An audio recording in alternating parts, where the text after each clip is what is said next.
Grand Committee Room ident.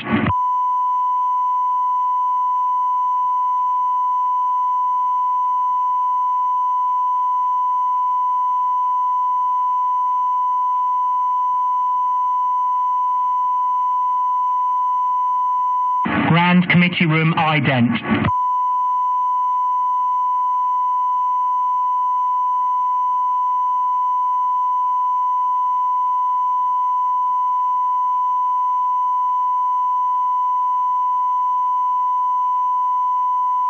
Grand Committee Room ident.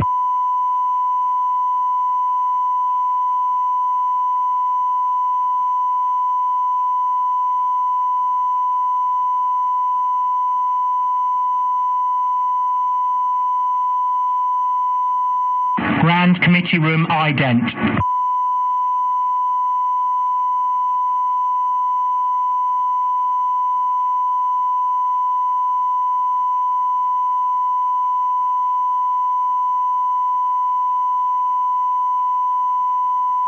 Grand Committee Room ident.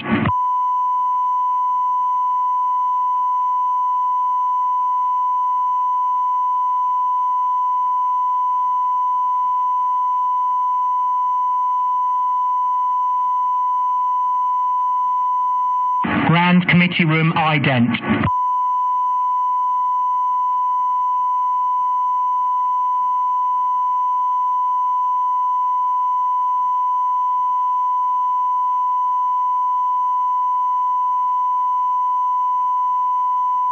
Grand Committee Room ident.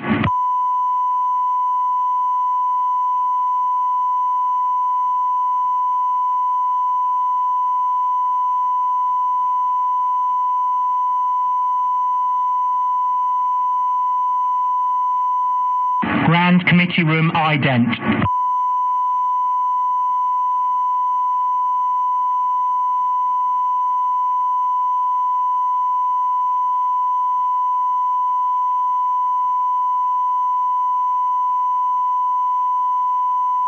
Grand Committee Room ident.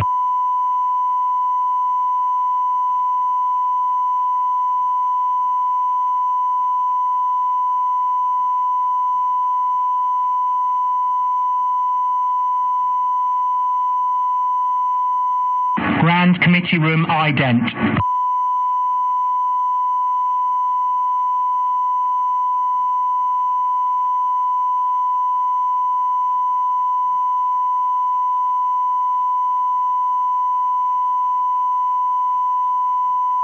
Grand Committee Room ident.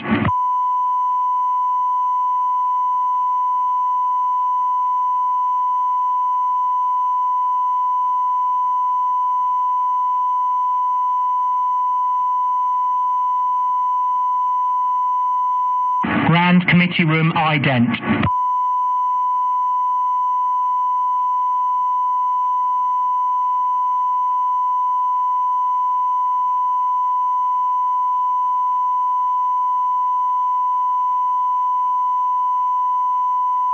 Grand Committee Room ident.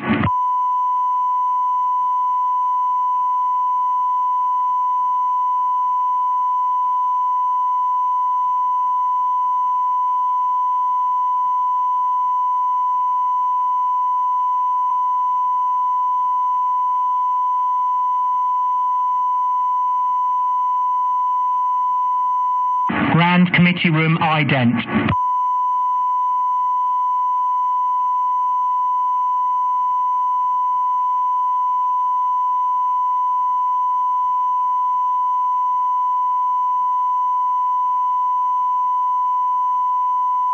Grand Committee Room ident.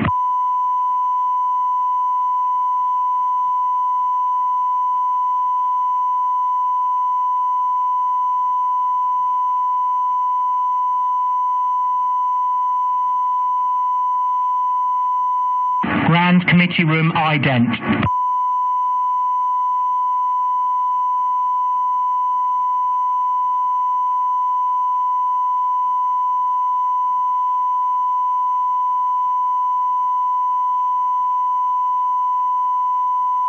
Grand Committee Room ident.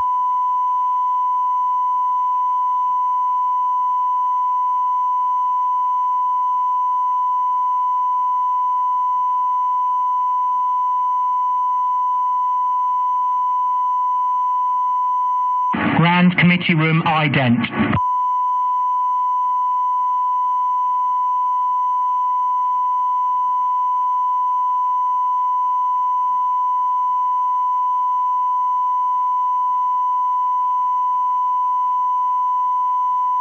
Grand Committee Room ident.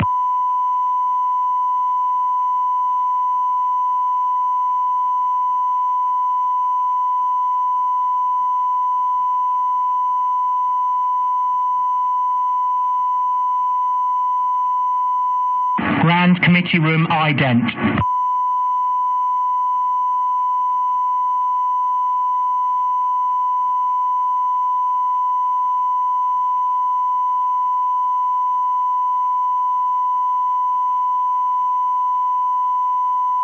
Grand Committee Room ident.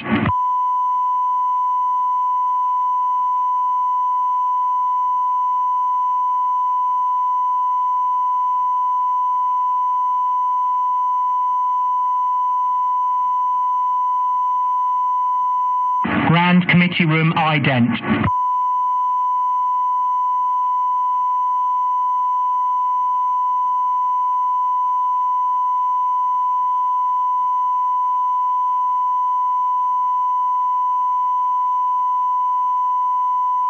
Grand Committee Room ident.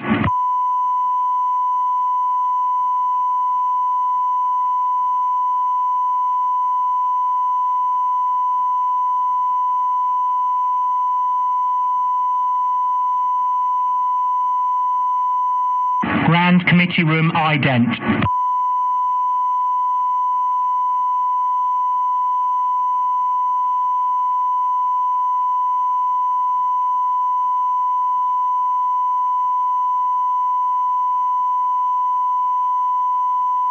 Grand Committee Room ident.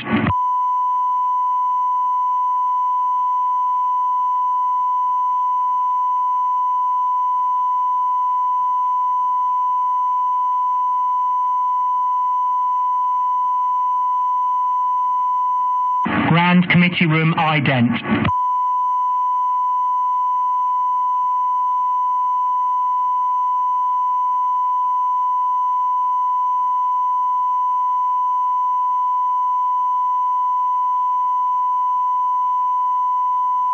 Grand Committee Room ident.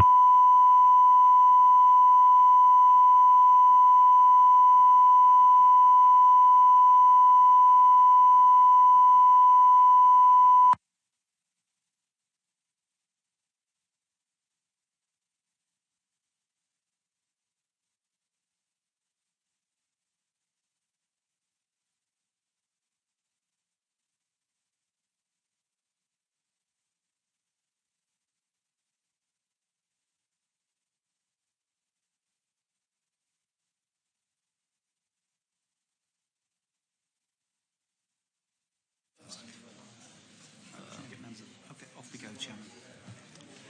Order, order. Mr. Flynn to move the motion. Thank you very much. It's always a pleasure to serve under your chairmanship, Mr. Gale, and my thanks to the Petitions Committee under their inspired chairman, the member for Warrington North, for letting me introduce these two petitions. It's a bit of an occasion because the first petition has been signed by more people than any other in this Parliament. It's signed by 573,971 signatures, and it calls to block Donald J. Trump from UK entry. The second petition is don't ban Trump from the United Kingdom, and this is a curious one. It's signed by 42,898 signatures, but 30 signatures were removed from that petition because they were thought to be suspect and coming from one source. So please beware, anyone who's trying to rig the system, you will be found out. And in this case, 30,000 signatures disappeared.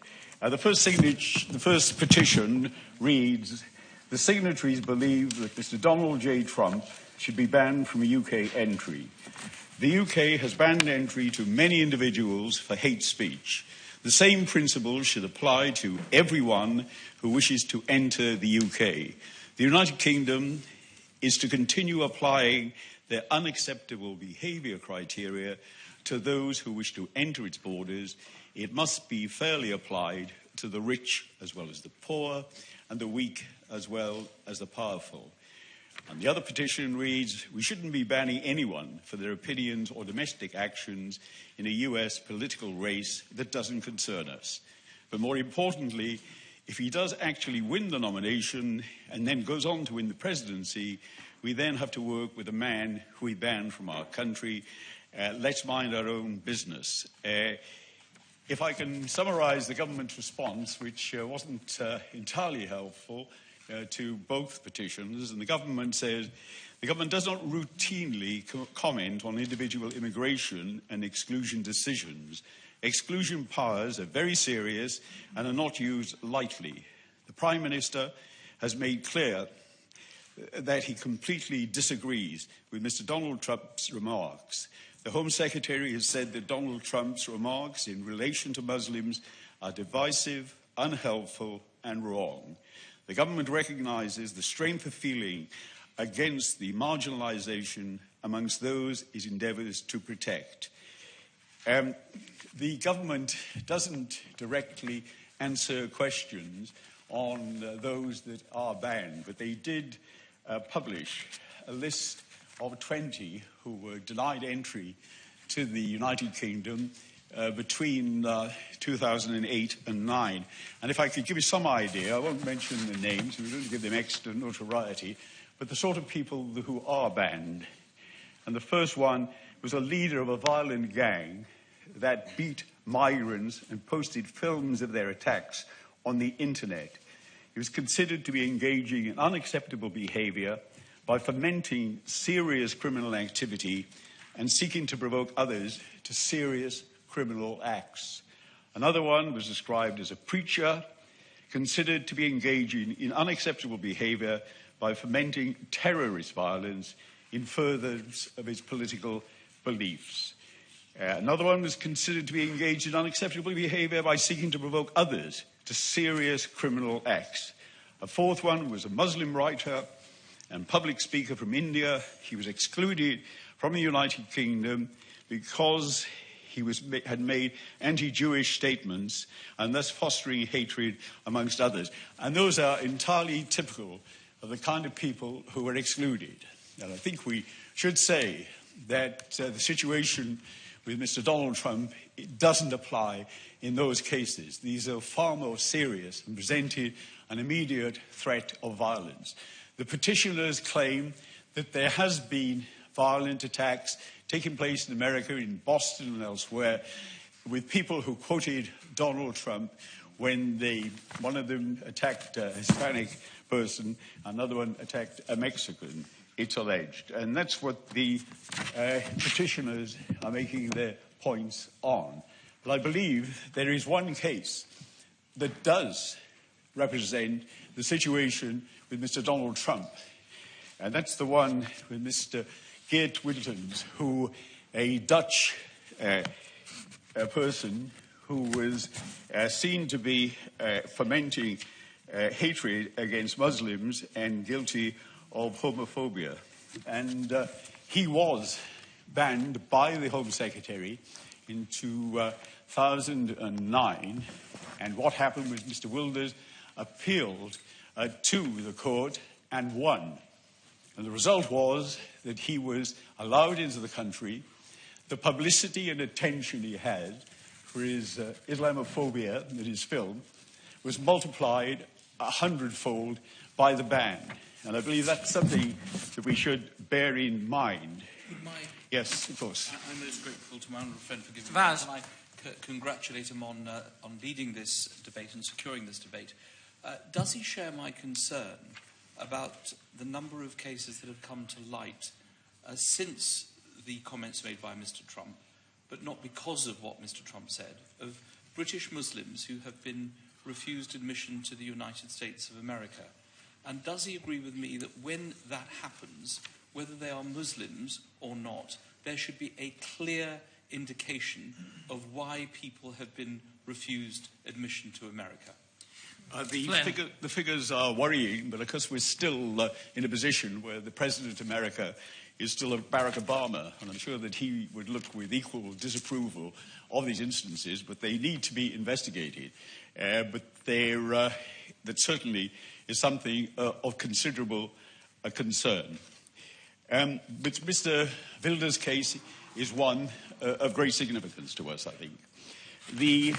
Those who wrote the main petition said this: freedom of any kind comes with responsibility. This includes free speech. Freedom of speech is not the freedom to engage in hatred. Words can wound, and wounds can be a rallying cry to violence. The reality of hate speech's ability to incite violent acts is why the UK laws have stopped some 80 individuals from entering the UK to date. They quote the petitioners certain violent acts that have taken place in America, that they put down to Mr. Hates, Mr. Trump's intervention. I think we want to make it clear the way that this has been reported throughout the world. It's caused an enormous amount of attention. That this is no attempt to disrespect in any way Americans or the American state. This is a country of which our cultures have melded together over the years, getting ever closer. This is the country that's sacrificed more of its sons and daughters in the cause of creating democracy in other countries than any other nation on earth. This is the land of Barack Obama, of Martin Luther King, and Abraham Lincoln. The great, isn't it? I'm grateful to my honourable friend for giving way. Would you not agree with me that the fact that it is Martin Luther King Day today makes this even more bizarre, that this hate figure is preaching these ridiculous things that we should reject? Yes, I think it's a very significant day. And this Martin Luther King, of course, was a great man who left a great legacy behind him. But I think we should look to see what we're doing in this case and what we were doing by pursuing a cause which would expel the... yes, it goes. Way in which he is presenting his argument. The election of his own party leader has shown that remarkable things happen in politics. So we have to be alive to the possibility that this ridiculous individual, that is Mr. Trump, may be elected as President of the United States. In that event, would such a ban be overturned, since if it was not, it would be one almighty snub to the American citizens to which he has been referring? I'm sure that's absolutely right. And the great difficulty that we're in is in showing disrespect for Mr. Trump. It might well be interpreted by his supporters and others in America as showing disrespect to the American nation. This is not what we're saying. It's one individual that's involved in this.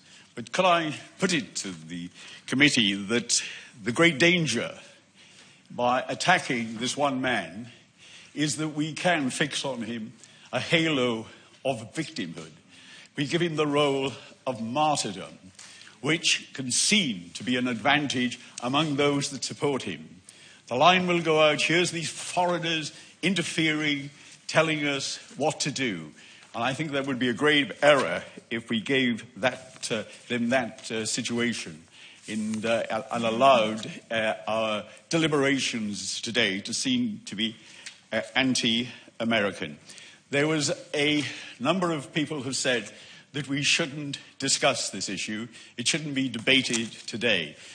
But it would have been very difficult to ignore a vox pop that's so thunderous, that contains the signatures of 500,000 people. And the whole purpose of the Petitions Committee is to say that it's not just MPs, parties, governments, opposition that decide what the agenda is here in Parliament. It's the public can decide. And this is the public speaking with a very loud voice indeed. I think our best plan is not to give him that accolade of martyrdom in that way. I think we may already be in error by giving him far too much attention in the way that this petition is singled on him, but he has done some remarkable things which have caused a great deal of upset. Yes.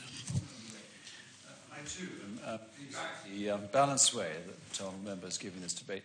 Does he not feel that, particularly today, it seems that anyone who offends anyone, and we all do it almost on a daily basis, sometimes unknowingly, and I do all the time apparently, debate is immediately shut down. This is the danger to democracy, and I've seen, I believe, in this country, debate about a whole range of things is shut down because you're labelled as a xenophobe, right-wing or left-wing, whichever it may be. Let's hear the debate, and if it's unreasonable, ignore it. I think that's right. The instances that have been drawn to our attention by the petitioners is that Mr. Trump mocked in a cruel way a man for his disability, that he did say to the people of Mexico that he bundled them up as people who were rapists and drug abusers. He made some degrading remarks about women, and the latest one is to suggest that the Muslims not be allowed into his country, which is an extraordinary thing to say, an extremely dangerous thing to say. And I believe that what we're faced with is the most dangerous position between the nations in my lifetime. And I can clearly remember the start of the Second World War. But I believe what the situation we have in the world today, with the Al-Qaeda and Daesh and the other similar groups spread throughout a score of countries, is to divide the world between Christians and Muslims. They have a mad plan that one day there'll be a war between Christians and Muslims. The Muslims will win, and they will establish their caliphate throughout the world. The most alarming thing is what's happening with our young people in this country, in my constituency and elsewhere, where they have this almost irresistible appeal to adolescents to say that, come and join us. We can right ancient wrongs. You can take part in a battle. You can have a wife or a husband. You can have a great adventure serving your religion. And the possibility at the end of it is martyrdom followed by eternal bliss. And this is the kind of way that the seduction used by many cults over the years. And sadly, there are hundreds of our young people falling for this. And if we react in the way we do to the terrorist attacks by joining in wars and battles, the world's in a very dangerous place. And while we have no right to inform Americans on who they should elect as leader, we do look forward with some trepidation to a future when difficult decisions have to be taken. And should they be taken by a person who is seen to be impulsive, not well informed, and someone who has been accused of racial views? Or should it be, yes? I thank my honourable friend for giving way. I see that he's coming down on one side of the argument that Mr. Trump should not be banned from entering this country. Are we not in a unique position here? I cannot think in my lifetime of another senior politician in America or anywhere else wishing the government of that country to deny our citizens in the United Kingdom free international movement because of their religion.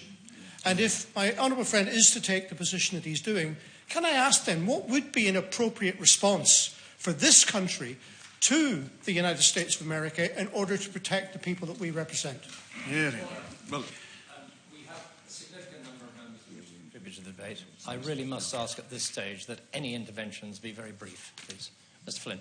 Okay, I think that it's premature. We have had an intervention on this before. And of course, it'd be an outrage if that was to happen. And it's certainly contrary to all American history. The words written on the Statue of Liberty is there. It'd be denial of the best in America's history and in hospitality to those who wish to live in her country. I would urge the alternative of inviting him here, and I'd be delighted if he could show us where the so-called no-go areas for police are in this country. I've never been able to find one. It'd be a pleasure to take him down to Brixton and show him the rich mixture of races and creeds that are living happily together there. And perhaps it'd be interesting to have a chat about why in America there are more people killed by shotguns every day than are killed every year in this country. And the leader of the opposition has suggested a trip to Islington around the mosques and possibly a meeting with his wife, who I understand is from Mexico. And I'm sure that'll be a very interesting conversation they'd have there. But I believe that we should greet the extreme things that this man says by our own reasonableness and our own hospitality. We should greet him with courtesy if he come here. But we shouldn't build him up by our attacks. There was, if I can say in conclusion, Mr. Gale, that there was another great Republican who said in 1990, "Democrats and Republicans, I salute you. And on your behalf, as well on behalf of the entire country, I now lift my pen to sign this Americans with Disabilities Act and say, let the shameful wall of exclusion finally come tumbling down." Those are the words of President Bush. And it was absolutely right. That act for those who are disabled led similar acts in nations throughout the world. And I think we should look to what we're seeing from Donald Trump at the moment.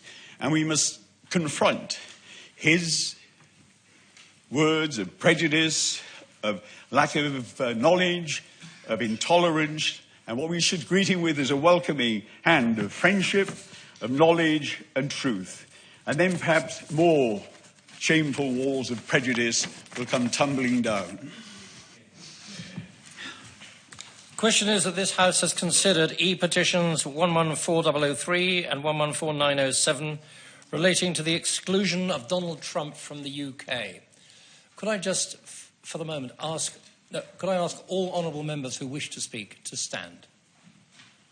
Just want to get some idea. Okay. Thank you very much. I am proposing immediately to impose a... Thank you. Sit down. I'm proposing immediately to a time limit of 6 minutes.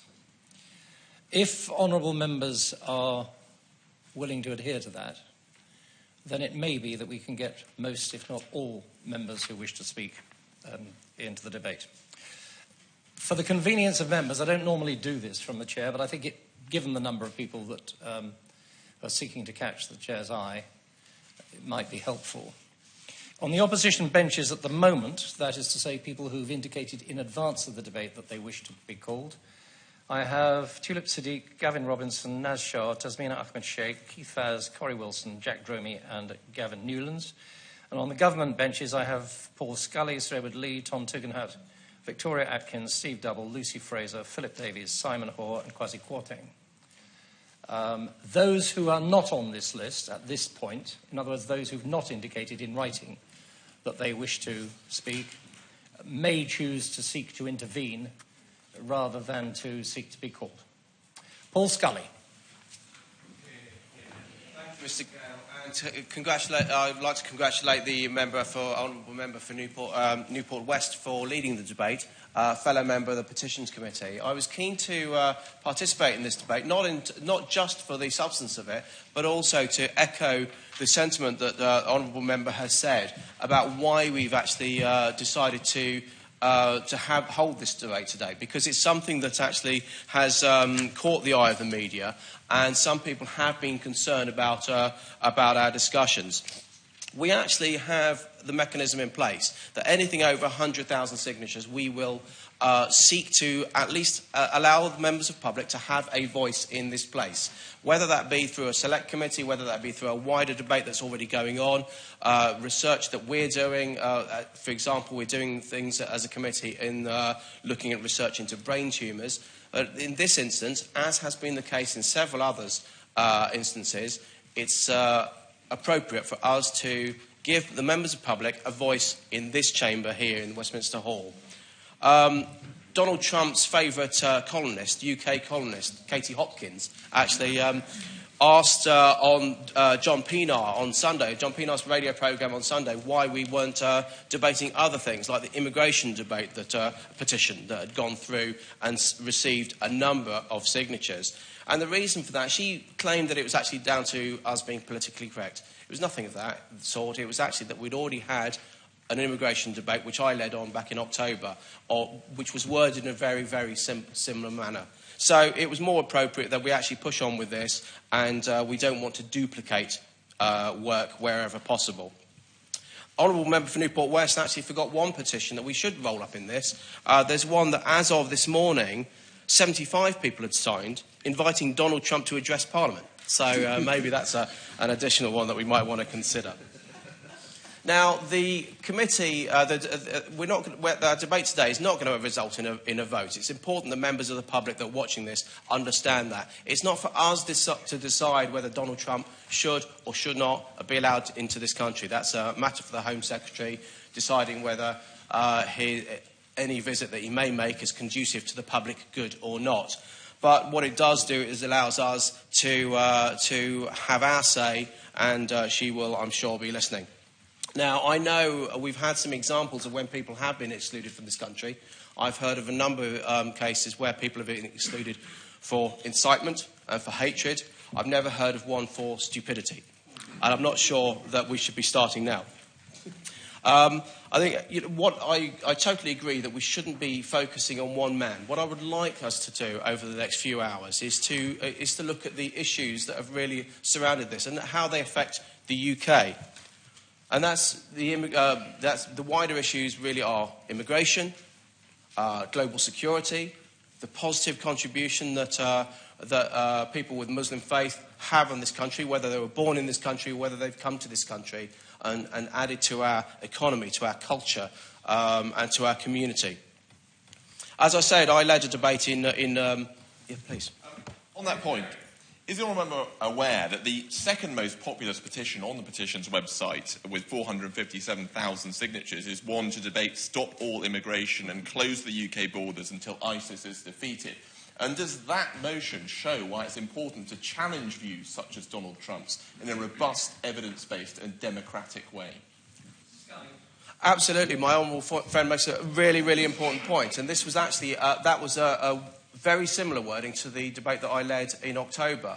There are a lot of petitions out there that have quite insightful and clumsily worded, in many ways, approaches, because there is a fear of immigration, there is a fear of global security, and I suspect that Donald Trump's words actually were born out of fear himself, although as an aspirant leader, he should be leading to clearer understanding of this issue. It's not acceptable for him to just to say, we need to stop immigration of this sort until we understand what's going on. That's not acceptable for an aspirant world leader.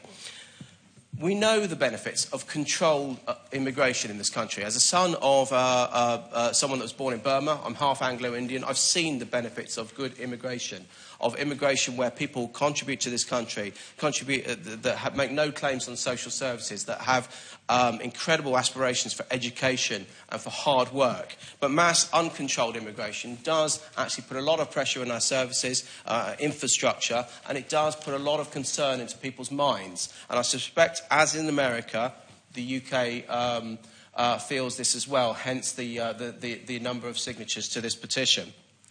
But we need to tackle it in a very, very different way. We need to speak about the positive contribution to business investment, to science and medical procedures, to culture as well. Many of you know that I actually have quite a bit to do with the British curry industry, with my parliamentary group hat on. And just that one industry alone is worth £3.5 billion to £4 billion, depending on who you speak to this country, to this country's economy. It employs 100,000 people, and there are a number of people that are affected by that, and we all enjoy a curry every day, and I think it would be a bad thing to the UK economy if actually that continued to struggle.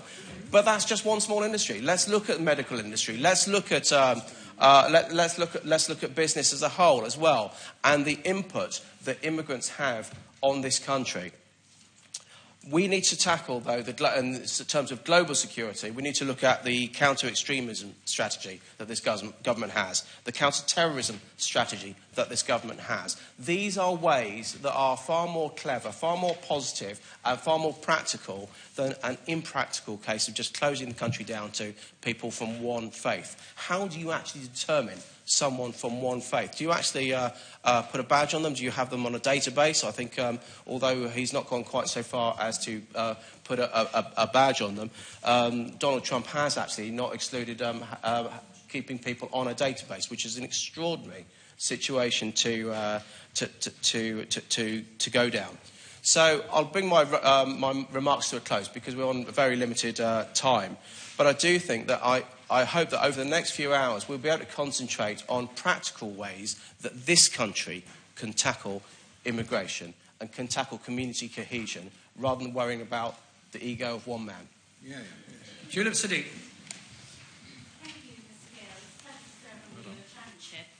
The arguments about why we're having this debate has already been articulated by the honourable members who came before me. But I wanted to raise the question of why this online petition, which has been signed by 3,000 of my constituents in Hampstead and Kilburn, has evoked such emotion.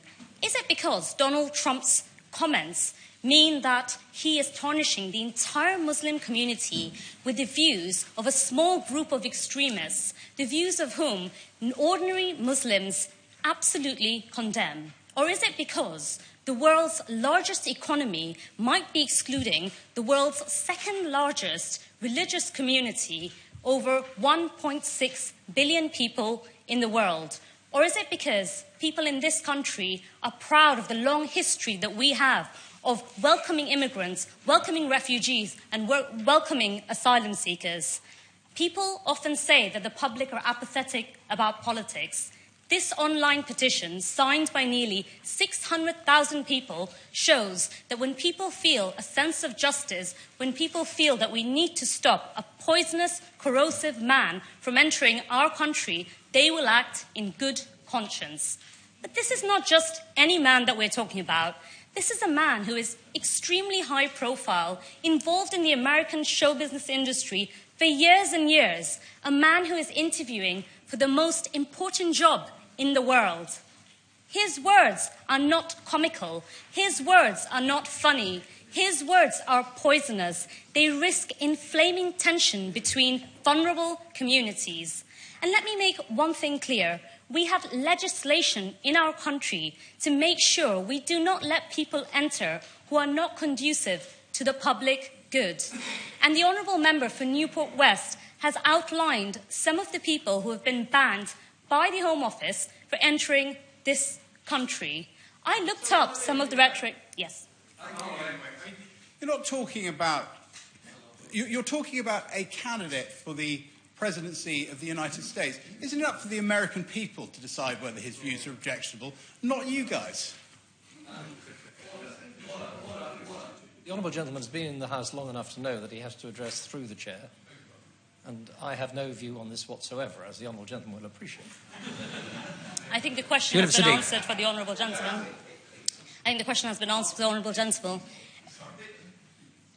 So I looked up the cases which have 84 hate preachers who have not been allowed into the country. And I just wanted to highlight the case of one female blogger, who I won't be naming, but you're welcome to look it up. I had a look at the rhetoric that was used by this female blogger, and she was banned from entering our country. Her crime was that she equated the entire Muslim population with the views of a handful of extremists. And the Home Office spokesperson banned her from coming into our country and said, and I quote, "She is not allowed into the country because we condemn all those whose behaviours and views run counter to our shared values and will not stand for extremism in any form." The views of this female blogger who was stopped from coming to the country and Donald Trump's views that Muslims are all the same are strikingly similar and have very similar resemblance in the words that they use. If legislation is in the country, should it be applied equally to everyone, Or are we going to be making exceptions for billionaire politicians, even when their words are clearly falling short of the Home Office guidance? Yes, of course. I've heard the remarks that Donald Trump's made by a large number of my constituents. She may disagree with them, but lots of my constituents would agree with what Donald Trump said, whether I like that or not. Does she think that they should be expelled from the country as a result of their views? And if not, what's the difference? I'm afraid the Honourable Member should think carefully about what he's just said. It's not the same as us making a decision not to let people into the country whose views are falling short of the Home Office guidance. The Honourable Member for Newport West has already outlined some of the other views that Donald Trump has, whether that's views on Mexicans, whether that's views on black people. It was Donald Trump, don't forget, who ran a dog whistle campaign against Barack Obama's birth certificate to find out whether the President of America was really American. Can you imagine, in the Mother of Parliaments, if my colleagues decided to question ethnic minority MPs about whether they were really British? And let me tell you... Yes. I thank my honourable friend for giving way. Is she aware that also some of the things that people find repellent about this individual is he's not only racist, but he is homophobic and misogynistic as well? I thank the Honourable Member for her intervention, and I'd like to read out what Donald Trump said when asked by Megan Stiles on Fox News. She asked him to explain why he called some women fat pigs, slobs, dogs, and disgusting animals. And Donald Trump replied, "What I say is what I say." Is this the kind of man that we want in our country? The other question I wanted to ask is that I thoroughly anticipate the rebuttal that we cannot exclude people because they merely offend us or because we do not like them. But as politicians, we have to make very difficult decisions. And one of the decisions we have to make is when freedom of speech actually insults public safety, when we are worried about the safety of our constituents. And what the evidence I want to point to is the Centre for Hate and Extremism has pointed out that anti-Muslim hate crimes has increased in line with the rhetoric that Donald Trump has been using in the last 3 months of 2015. And the Honourable Member for Newport West pointed out about the incident of the Hispanic man who was beaten up by two brothers from South Boston. When they beat this homeless man up, they broke his nose, they urinated on him, and the police report said that he justified it by saying, after I finish my point, justified it by saying, Donald Trump was right. We should get rid of all of these illegals. My point is that hate crime is being inflamed and stroked by the words that Donald Trump is using. I will give away. I'm very interested, thank the Honourable Member for giving away, and very interesting the point that she seems to be making. To make sure I've understood her correctly, are you laying all of the responsibility for the increase in hate crime against Muslims at the door of Donald Trump? Do you not believe that some of it may have been contributed to by the acts of terrorism, such as in Paris? I thank the Honourable Member for his intervention. And of course, I would not be laying all the blame of the increase in hate crimes at the door of Donald Trump. But there is a very real correlation between the words that Donald Trump is using and the increase in hate crime, which is the point that I'm trying to make, that a lot of his words means that there is real crime and real violence, and that's where I draw the line at freedom of speech. I'll give way. Lady. Many things incite violence, and I don't mean to undermine her debate. For example, parliamentary regulations that we pass incite violence. Policemen are attacked, and in one case had his head chopped off. That doesn't mean to say that we should shut down debate. I'm afraid all kinds of things incite violence, often, and well, always, by totally irresponsible people. I thank the Honourable Member for his intervention. I don't have much time left, so I will just wrap up by saying I draw the line at freedom of speech when it actually imports violent ideology, which is what I feel is happening. The legislation in place is to protect the public and protect the people of Britain from individuals such as this. If legislation has been practiced before and other people have been stopped from coming into the country, the same rules need to apply to Donald Trump, which is why I feel he shouldn't be given a visa to come and visit the multicultural country that we are so proud of. Thank you. Sir Edward Lee. Widely quoted this morning, I think, the Dave Craroff saying she was going to trash Donald Trump this afternoon.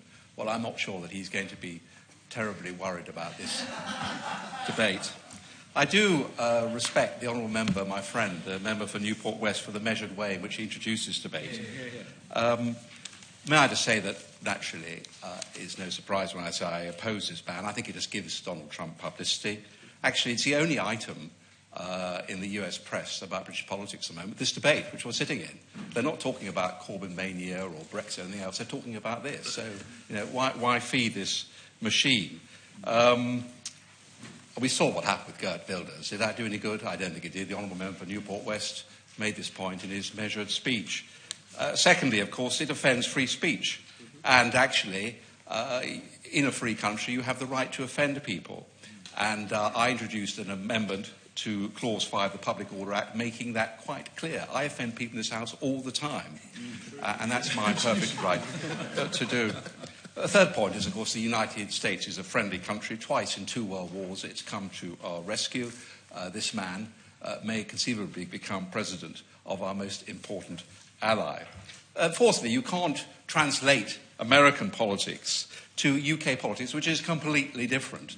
I mean, I was doing a debate earlier this year on full fiscal autonomy for Scotland, and the Labour spokesman described me as an extreme right-winger, God forbid. Although my amendment had been supported by John McDonnell, the Shadow Chancellor, who's a backbencher. No, whether he's an extreme right-winger, I don't know. But as it happens, I'm strongly in favour of gun control. I voted consistently against bombing Syria and invading Iraq. I'm strongly in favour of the NHS, which I use exclusively, and I'm opposed to capital punishment. Would I survive in the Republican Party? Although I'm told I'm an extreme right-winger. So our politics is completely different, and it's a great mistake to try and translate it. So petitions like this, they're good, they're a bit of good fun, but if, God forbid, the government was to act on it, would only play into Mr. Trump's hands. His entire style of politics is to stoke controversy and say outrageous things, lavishing with attention, even if our intent is to condemn or deride, is only falling into the trap he has set for us. His continuing popularity amongst voters is evidence of this. And he is popular with many voters. We may not like it, but he is. I think we must be wary of lowering ourselves to demagoguery in fighting demagogues. We all lament the divisiveness of politics, which, viewed from afar, from our side of the pond, seems particularly divisive in the United States. Does a debate like this really help, or banning him even worse? We oppose Mr. Trump for demonising his opponents. Most of us in this room oppose him for demonising his opponents. If we ban him from the country, are we not in danger of doing the same? Like it or not, he is also quite a contender to be the head of state of what is arguably the most powerful country in the planet, a country which is a vital ally of us. Now, we've welcomed to this country Saudi and Chinese leaders, not to mention Mr. Ceausescu, whose crimes are far, far worse than anything Mr. Trump can dream up. These are people who actually don't just talk about violence, they practice violence on an extreme scale, and we have welcomed them to our country. I'm a firm believer in free speech. It's a cause I have combined with such unlikely bedfellows as the National Secular Society and the Christian Institute. If we only allow free speech for those we already agree with, is that free speech at all? Dialogue is a solution and not deeper division. And let me end by saying that this is also an attempt to shut down an honest debate about immigration. As soon as you talk about immigration, you are labelled as a right-winger, as a racist. That is not the way to solve this problem of integration. And it was a fantastic article the Prime Minister wrote in the Times today, making the worthwhile and good point that our Muslim friends have to learn from previous waves of successful immigrants, particularly the Jews in the 19th century and others who have chosen to integrate fully in our society. And here are some of the prominent immigrants and children of immigrants, all intensely identifiably British, all of whom arrived long before Britain's present post-war immigration waves. Hans Holbein, George Frederick Handel, Frederick William Herschel, Isaac and Benjamin Disraeli, Christina Rossetti, Gustav Holst, Augustus Pugin, Louis of Battenberg and his son Louis Mountbatten, Hilaire Belloc, Joseph Conrad, George Louis du Maurier, Winston Churchill, Leo Amery, T.S. Eliot, Louis Namier, Larry Constantine, Alexander Korda, Michael Pressburger, Nicholas Pevsner, Isaiah Berlin, Geoffrey Elton, the two Michael Howards, Solly Zuckerman. This list, and this is the final point I make, this list illuminates a fundamental point. Although these figures immensely enhanced British life, they did not make their adopted nation cosmopolitan. Their adopted nation made these cosmopolitans British, and we should be proud of them. Gavin Robinson. Thank you very much, Sir Roger, and I do appreciate the opportunity to contribute so early in this debate. Sir Roger, whenever I was considering my remarks for this debate, I thought I would be in conflict with the Honourable Member for Newport West, but I'm pleased to say that's not the case. But for both he and the Honourable Member for Sutton and Cheam, I do want to make one point about exclusion for the Petitions Committee, because when I log on as a Northern Ireland member and try to access their online map, Northern Ireland, of course, doesn't exist. And if there is an issue of exclusion, I hope that is one that can be addressed when you sort out the licensing with Ordnance Survey. I'm also quite concerned, apprehensive, Sir Roger, that the Right Honourable Member for Chelmsford is in the chamber today as the chief parliamentary proponent for Hillary. I wonder if there will be an intervention made to the detriment of Donald Trump. I never thought I would say it, but I agree wholeheartedly with that dreadful right-winger, the Right Honourable Member for Gainsborough. He is right, Sir Roger. And I do have to say that in this debate it is important that we consider the principles of democracy, the principles of firm and thorough debate, and the fact that when you have a strong and a good principled position, we should stand robustly by it, not run from it or fear the opposition or the country arguments that others may make, be they in this country or from afar. And members of this Westminster Hall present today will know of Linton Crosby, the political advisor, analyst, and he talks about the dead cat on the table theory. And the idea of that theory is if you're losing the argument or if you're not getting referred to at all, throw a dead cat on the table and people will notice. They will stop and you will change the direction of political discourse and debate. And of course, that's exactly what Donald Trump is doing. It's not just once or a one-off initiative. It's something that marks his campaign entirely. He throws the dead cat on the table and people stop considering what they were considering, stop doing what they were doing, and listen to him and take him seriously. Now, I think there will be those today, and there has been one member already, the Honourable Member for Hampstead and Kilburn, who will support the exclusion of Donald Trump. And while some of those contributions today won't make that argument, I want to see Donald Trump come to this country and either be grilled by members of Parliament or grilled by Andrew Neil or grilled by those great interrogators we have within the public discourse in this country. I want them to challenge him. I want him to get a sense of the fury and the frustration with his xenophobic remarks. Let him leave this country feeling that actually there are better principles than what he has politically outlined so far. We should be proud of our values as a country and proud of the values that we would like to see placed throughout the world. So confront him, challenge him and confound him into recognising that what he has outlined may get you the headlines. It may change the nature of political discourse in the United States or across the world, but it's bad policy and it would change the nature and the image and the reputation of the United States irrevocably from those founding fathers and those individuals who have built up so much over the last 3 centuries.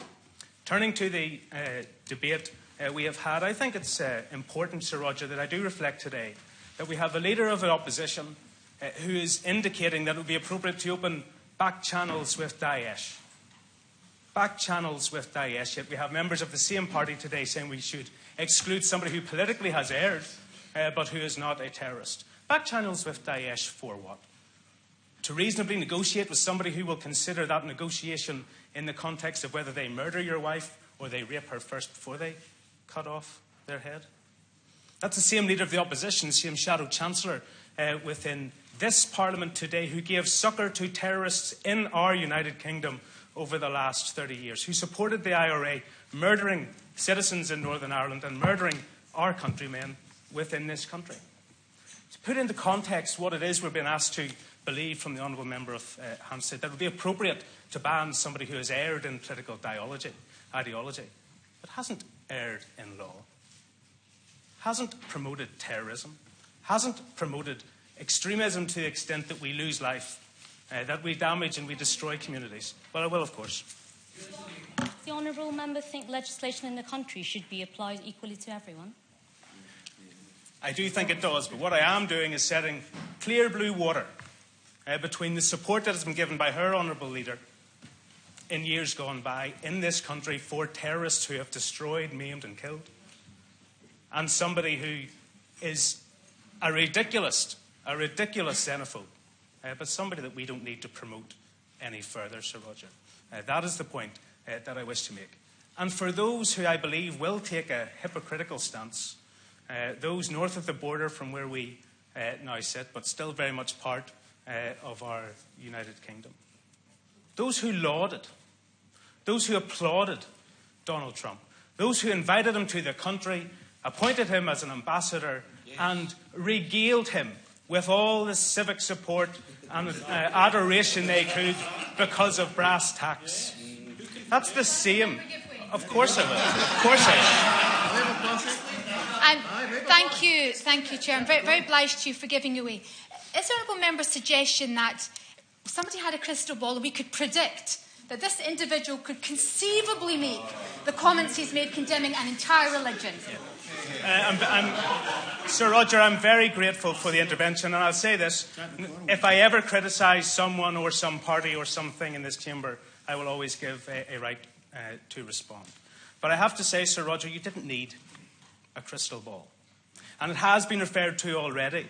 The ridiculous involvement Donald Trump had in the birther scandal around Barack Obama's lineage. Was he born in Hawaii or was he born in Kenya? Was he a Christian or was he a Muslim? That wasn't 9 months ago. That was in 2008 and 9. You didn't need a crystal ball. You just needed to know who you were working with. 25 years ago, Sir Roger, when his wife divorced him, she took the opportunity to say her much-loved former husband used to lie in bed at night and read the works of Adolf Hitler.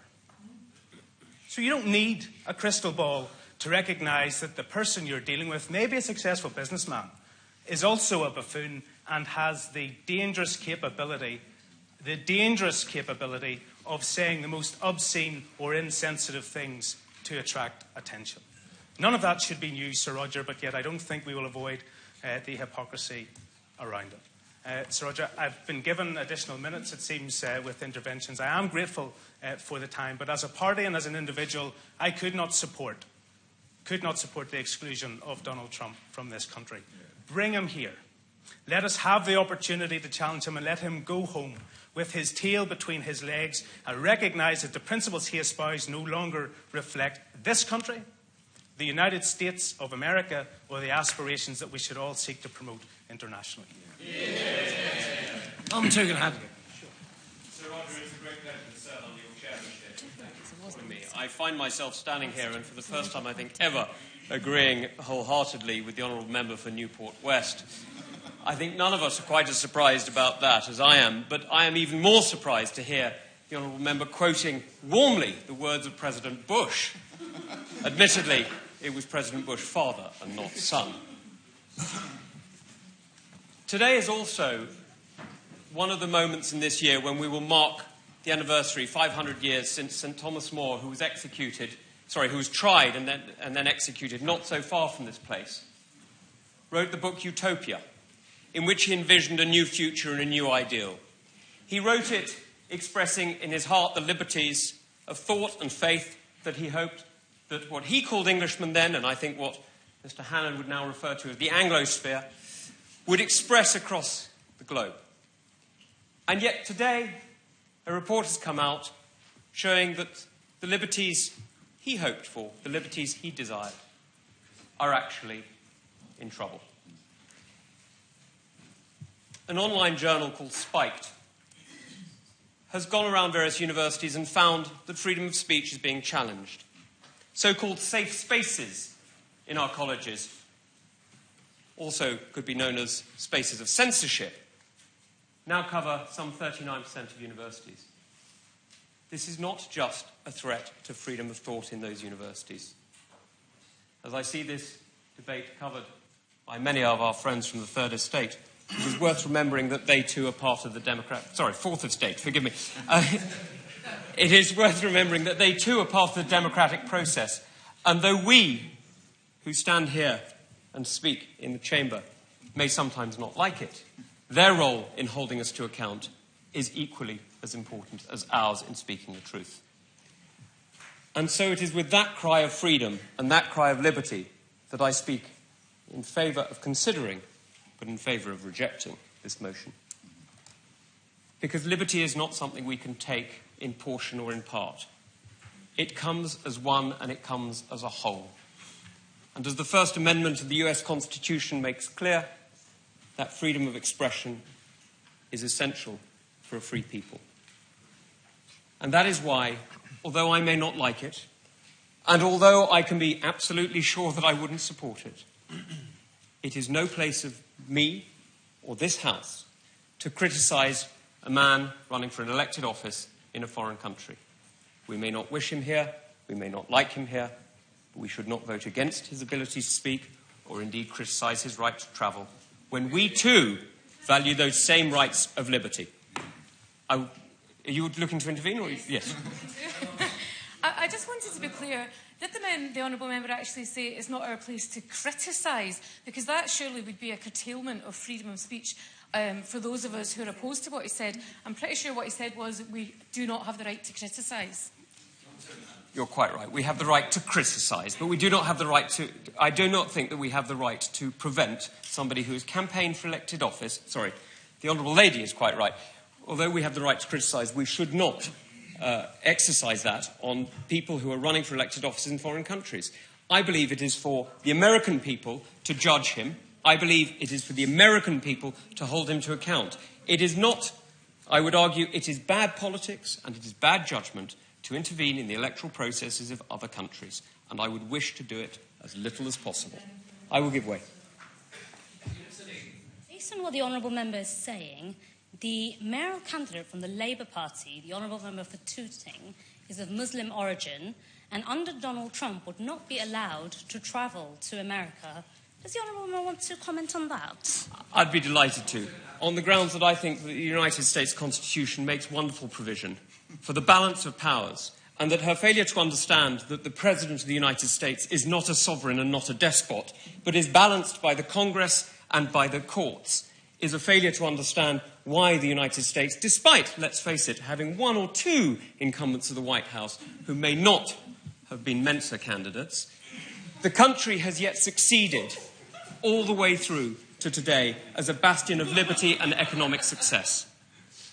Now, today, as we consider also Martin Luther King Day, it is worth remembering that he too relied on these rights of freedom. He too relied on these rights when he was campaigning to desegregate the University of Alabama, and when those students bravely marched in on the 11th of June in '63. The prevailing opinion was that they should shut up. The prevailing opinion was that their rights of freedom of speech should be curtailed. Now, while I think this man is crazy, while I think this man has no valid points to make, I will not be the one to silence his voice. So when I think now about what more we should do, I say we should stand aside. And we should wait for an American to come forward, as the great Joe Welsh did, Chief Counsel of the United States Army, when he looked at Senator McCarthy in the 54 trials and he said, "Have you no shame, sir? At long last, have you left no sense of decency?" Because if somebody will say that to Trump, surely that is better than for us to legislate on the freedom of expression and the freedom of travel of a citizen of that great country, the United States. Now, Shah. Congratulate my friend for leading this debate. I'm going to start by quoting Martin Luther King, because I think Martin Luther King deserves much more recognition today than does Donald Trump. Our lives begin to end the day we become silent about things that matter. So therefore, I do welcome this discussion. I'm very grateful for the petitioners who have wanted us to raise our voice and have this debate. There are two things I'd like to share with you. I had lunch earlier on with a very interesting lunch with there were a number of people, including Rick Stengel, the Under-Secretary of State for Public Diplomacy and Public Affairs. And the conversations when we talked about how to get back for this Donald Trump debate was we agreed that actually Donald Trump is no more than a demagogue. He panders to people's fears as opposed to their strengths. And I should know, because I know that I helped, people of Bradford West helped me get rid of one in Bradford West this election. So we have, it's not the first time I've dealt with a demagogue. And, there are two things I'd like to really point out. For me, whilst I really, really value this debate, and whilst I really, really accept that this is a very emotive subject, and I understand and I respect the views of my colleagues who say we should ban this person from inciting hatred. I agree. However, what I would also say is that I, as a Member of Parliament for Bradford West, would give an open invitation to Donald Trump to visit my constituency.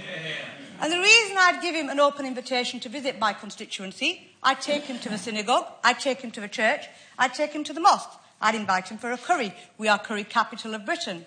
I would welcome him and I would have a conversation with him and challenge him on his views.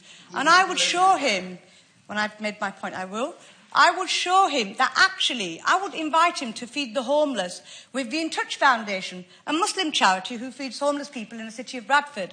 I would invite him to meet with the volunteers who helped out in my fellow colleagues' constituency, the Human Appeal Foundation, Muslim volunteers, and those people that work together in the issues which affect us as a country, which affected us as people, regardless of our race, regardless of our gender or ethnicity and our religion. That's what I'd show to him. What I would also... I give way. Thank you. I'm very grateful to the Honourable Lady for giving way. I'm a little bit confused. She said that she agreed with the ban, but at the same time she wanted to invite him to her constituency. Sorry. I don't see how this Thank you would for your work. intervention. I respect the views of my colleagues. I do not agree to an overall ban. I don't. I would quite clearly invite Donald Trump to Bradford West. I think the curries are better in Bradford West as well. But there you go. So there's an issue for me about actually challenging that narrative. And I think it's important for us, in the name of democracy, to challenge that narrative, to challenge that hatred speech that comes out of his mouth. I would also, by the very same token, I stand here as a Muslim woman, as a proud British Muslim woman. And what I would say, and what I would say to, Donald Trump would like me banned from America. I wouldn't get my visa. But you know what? In my Islam and the Quran that I understand, in Surah 41 of verse 34, what it teaches me, and this isn't word for word, this is what I take from my Quran, is that goodness is better than evil. If someone does bad, you do good in return. So I will not allow the rhetoric of badness into my life, into my heart, or for that of my constituents. In return, what I will do is challenge that with goodness, because hatred breeds hate, and that is not something that I would tolerate. And on a final point, given that it is Martin Luther King Day, I would leave everybody with this quote. I have decided, in his words, I have decided to stick with love. Hate is too great a burden to bear. Thank you. Laura Atkins. Sir Roger, thank you. It's a pleasure to serve under your chairmanship. Sir Roger, I must make a declaration. I am the only Member of Parliament who can claim to represent the good people of New York. New York in Lincolnshire. when those seeking religious sanctuary in the 1600s reached the shores of what we now know as the United States of America, this tiny hamlet in my constituency lent its name to a patch of land that grew to be one of the greatest cities on the planet. The good people of New York, the original New York, wear that honour lightly, all 150 people or so of them. Will my honourable friend allow it? Yes. Ted Cruz has launched a vicious attack on the people of New York, saying they are cosmopolitan. So I hope she will stand up for the people of New York. And will she know that actually, I've looked at the map, and not a single person from Lincolnshire has actually signed this petition to ban Donald Trump. Well, Sir Edward, you are reaching my point before I am. I promise you I'm going to deal with New York values at the end of my speech. But turning, as I must, to Mr. Trump, his comments regarding Muslims are wrong. His policy to close borders, if he is elected as president, is bonkers. And if he met one or two of my constituents in one of the many excellent pubs in my constituency, then they may well tell him that he is a wazzock for dealing with this issue in this way. Because I sense that my constituents in New York or in Tetney, in Minting or in Mablethorpe, feel that their values are more than robust enough to survive anything that Mr. Trump may say. And that we in Lincolnshire, no, in fact, we in the United Kingdom should have enough confidence in our values to allow him to say whatever he wants in New York, in New York, Lincolnshire, or anywhere else in the world. Because our British values are stronger than some amongst us here today appear to fear. With pleasure. Does the honourable member understand that it's all very well for us to say, well, we feel strong and we can withstand this, and you can criticise and you can offend and we'll stand up to you. But we, her and I, are not Muslims living in a country where there is already a rise in Islamophobia. And comments like that from somebody who has such influence over so many people and is getting so much media exposure over it can only harm people, not like us, people living out there on the street feeling vulnerable, not feeling as strong as she and her constituents are claiming to feel. I can only give the honourable member the reassurance that as someone who used to prosecute criminals for a living before I came to this place, any defendant who tried that on in court would get very short shrift from me, and I'm sure from the jury. And the point is that we mustn't allow people who behave in that disgraceful way, we mustn't allow such criminals, people who beat up other people on the basis of their religion or their beliefs, we mustn't allow them to somehow remove themselves from that by blaming someone in a different continent. If they beat a Muslim up on the streets of Britain, that is their responsibility and no one else's. Now, one of the values I think that best sums up our country, of course, includes the freedom to exchange thoughts and ideas within the law.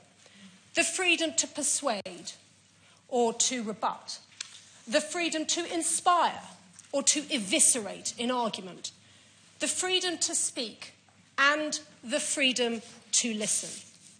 Now, this freedom is not always comfortable. Indeed, my honourable friends for South Dorset and Tunbridge and Morling have already referred to the rising problem, it seems, of some of our universities fearing to allow free speech, providing safe spaces for fear that people may be offended. But the freedom of speech must mean that sometimes we are going to be offended. It means allowing those whose views we hold to be unedifying to speak their minds.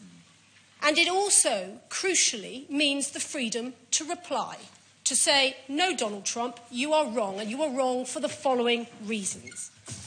That freedom was hard won over centuries and must be defended jealously because it goes to the very essence of democracy and the rule of law. Now, members opposite may rely on the argument of consistency. Indeed, one member already has, saying, well, so-and-so's been excluded and so Mr. Trump must be excluded. Well, let us remind ourselves about the threshold that must be met for this to happen. The Home Secretary must conclude that the person's presence in the United Kingdom is not conducive to the public good. The House of Commons Library very helpfully provided a briefing note for this debate. and in which it provides 14 examples of people who had been excluded by Labour Home Secretaries by May 2009. Of those 14 examples, 10 were considered to be engaging in unacceptable behaviour by seeking to foment, justify or glorify terrorist violence. 9 were considered to be engaging in unacceptable behaviour in order to provoke others to commit terrorist act or serious crime. 5 were considering to be fostering hatred which might lead to inter-community violence in the UK. And 1 had spent 30 years in prison for killing 4 soldiers and a 4-year-old girl. I ask a simple question of those who would ban Donald Trump. Are you really saying that his conduct, no matter how offensive, that his conduct meets this same criteria? I won't, thank you, I'll move on. If, and it is a big if Donald Trump poses any question for us as a country, the answer is not to fuel his publicity by banning him, which, incidentally, this debate is already doing nicely. The answer is to rebut his arguments. I'll finish my point, then. The answer is to challenge him in a robust, democratic argument about why he is wrong about the contribution of American and British Muslims to this country. I'll give way. I know the Honourable Member cites 14 cases of people who were banned. Has the Honourable Member considered the 84 hate preachers in total who were banned? Because the Honourable Member would see that there is a striking resemblance between what Donald Trump is saying and 2 of the bloggers who were banned 2 years ago by the Conservative Home Secretary. And will the Honourable Member comment on whether the same should be applied to Donald Trump? Well, no, forgive me. I have already given the House of Commons briefing note, as I think most people accept, is a neutral document. Those are their examples. I have used every single one of the 14 examples given. And as I say, they are in a very, very different category from the category of Donald Trump saying, as he has done, on this issue and on many others. But I'll deal, if I may, finally, with the point that Sir Edward, my honourable friend and neighbour, raised. Ted Cruz, in the recent Republican debate, accusing Donald Trump of having New York values. Well, I can assure both of them that they would be enriched by the values of my constituents in New York and beyond, who are hard-working, generous and welcoming, and who may well be rather bemused that we are fuelling this man's publicity machine by having this debate at all today. Thank you, Sir Roger. Mina Ahmed Sheikh. Thank you, Sir Roger. It's a pleasure indeed to serve under your chairmanship. Donald Trump's comments that he would ban Muslim men, women and children from entering the USA if he were to be elected as president were almost universally condemned as racist and offensive. And I absolutely welcome the condemnation that his statement has received from all sides of the House and indeed both sides of this debate, and that members of the public have decided that this issue is serious and merits parliamentary scrutiny in relation to the debate that we're having today. Mr Trump's announcement into subsequent remarks condemn a whole religion for the actions of a terrorist death cult. Mr Trump also condemns and speaks in derogatory terms, I should say, women, people with disabilities, Mexicans. The list is non-exhaustive because it is never ending. And Donald Trump is not just wrong. His comments are indeed dangerous and his views must be tackled seriously. Donald Trump's words confirm... Yes, of course. Thank you, Sir Roger. Does the Honourable Lady not think that Mr Trump might well be making these comments not only because he thinks they're true, but because he wants to get lots of publicity to help his election campaign? I thank the Honourable Member for his intervention. I don't think it's for me or us to try and get into the mind of Donald Trump, but I think it would be very important if members here would understand what it's like to be a Muslim living in this country when we're facing comments made by people like Mr Trump, where people take on board what he's saying as being genuine concerns about the whole of those of us who practice the Muslim faith. It's a very uncomfortable place to be in, and I would hope that the member would accept my personal experience in that respect. Mr Trump condemns my family, the ridiculous situation he has created means that in similar vein, he condemns the political editor of Sky News, the chief executive of Tate & Lyle, and some of our greatest Olympians. He condemns the leaders of Bahrain, UAE and Jordan for the actions of those terrorists they are currently working together to overcome in Iraq and Syria. Because, Mr. Chairman, we are all Muslims. That, for him, is the one and only common denominator. And rather than combating the serious issue of international terrorism, Trump's statement has bolstered the twisted narrative promoted by the terrorist cult Daesh and others that pits the West against the Muslim faith. He's fueled racial tensions across the world while undermining the national security of both the US and the UK. And indeed, in the words of the Pentagon spokesman Peter Cook, who said at the time that that statement was made by Mr. Trump, anything that bolsters ISIL's narrative and pits the United States against the Muslim faith is certainly not only contrary to our values, but contrary to our national security. As he threatens, Mr. Chairman, the national security of our friends in the USA, he threatens too our own security. Since her appointment as Home Secretary in 2010, Theresa May has already banned hundreds of individuals from the UK. Her job, quite correctly, is to protect public safety and promote our security. She has already explicitly excluded 84 people for hate speech. Under her judgment, my view is that Donald Trump should be number 85. Using the powers vested in her, Theresa May has excluded people who have included serious criminals, far-right extremists, homophobic extremists, and these rules should be applied consistently and equally to all, because if they exist for that very reason. And we have a responsibility for peace and security to ensure that whoever comes in and out of our country is treated in the same way.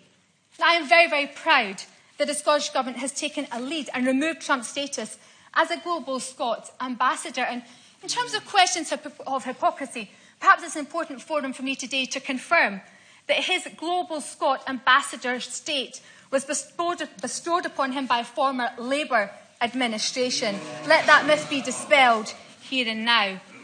But the same thing would apply. I don't think anyone, any genuine person, could possibly have envisaged that this man would make such horrendous comments.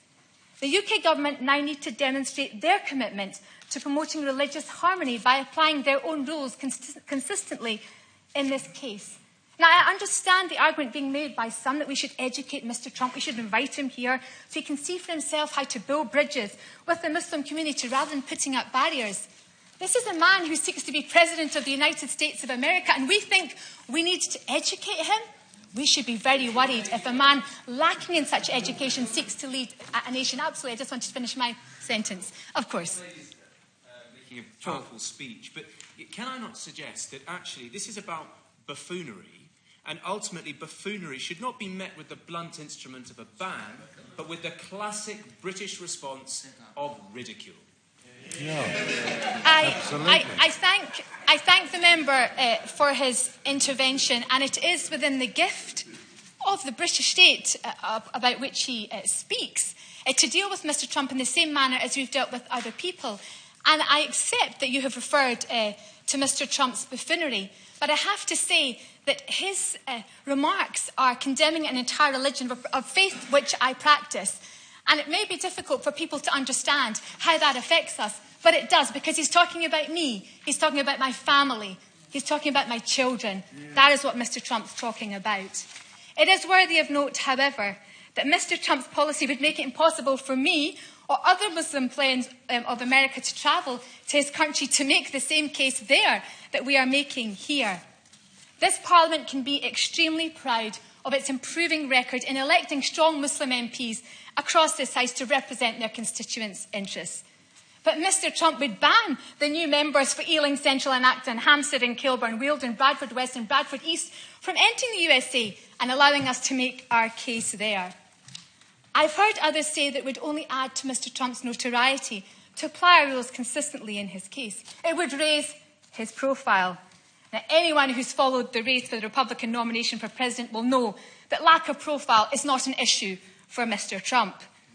The American people have a very important decision to make this year about who they want to lead their country, and I am sure they will make the right choice, and it is their decision to make. Mr Chairman, last week, Mr Trump added insult to injury by stating he will withdraw his investment in 2 Scottish golf courses if he's subject to the same type of travel restrictions he advocates for others. However, contrary to his own assertions, Mr Trump is bad for business. It's already clear that the Royal Ancient will not include Turnberry on the open rota while still owned by Trump, costing the local economy dearly, while his work to actively undermine a vital offshore renewables investment in the North Sea may have serious repercussions in developing Scotland as a world leader in this emerging technology.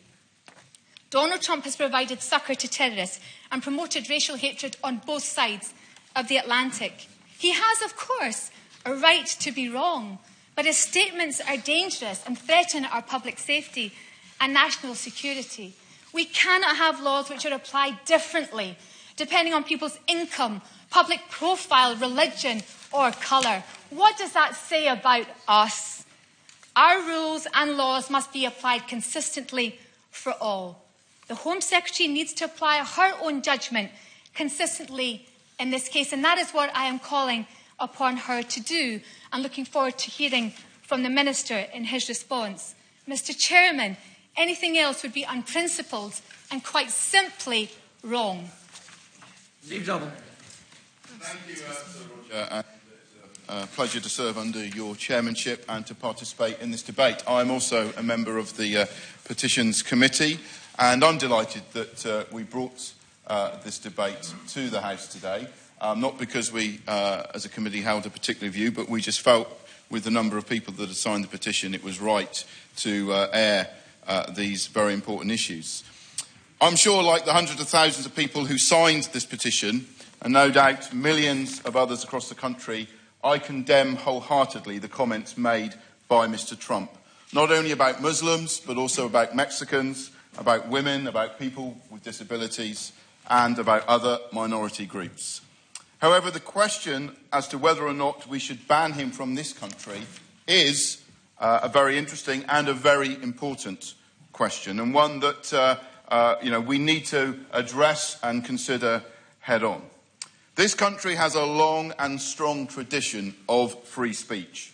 And although, sadly, I believe that principle has been eroded, and some of those freedoms have been eroded in recent times, I still believe that we are a country that welcomes debate and embraces a variety of views within our country.